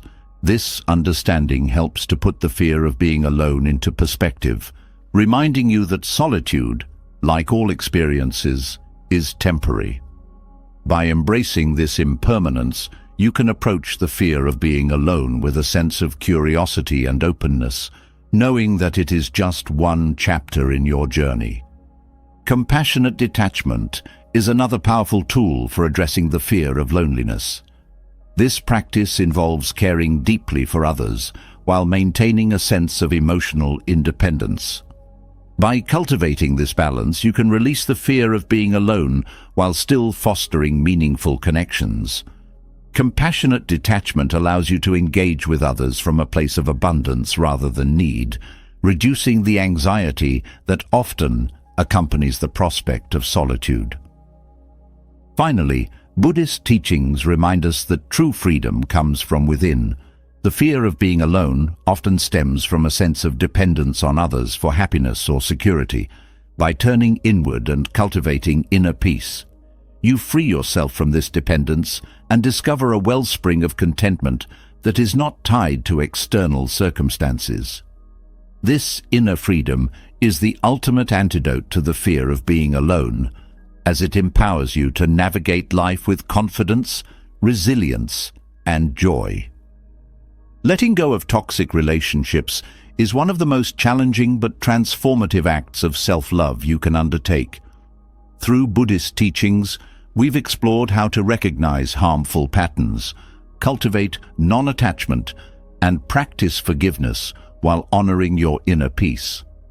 We've delved into the power of solitude, the importance of mindfulness, and the wisdom that emerges when pain is transformed into growth. These practices are not about running from relationships or dismissing their value, but about reclaiming your emotional clarity, self-respect, and ability to thrive. As you continue your journey, remember that healing is not a destination, but an ongoing process. Each step, no matter how small, is progress toward a life rooted in peace, resilience, and wisdom. Whether it's setting compassionate boundaries, embracing impermanence, or rediscovering the strength within yourself, every moment is an opportunity to create the freedom and fulfillment you deserve. If this resonated with you, we'd love to hear your thoughts. What part of this journey spoke to you the most? Share your reflections or questions in the comments below. We're here to support and learn from each other.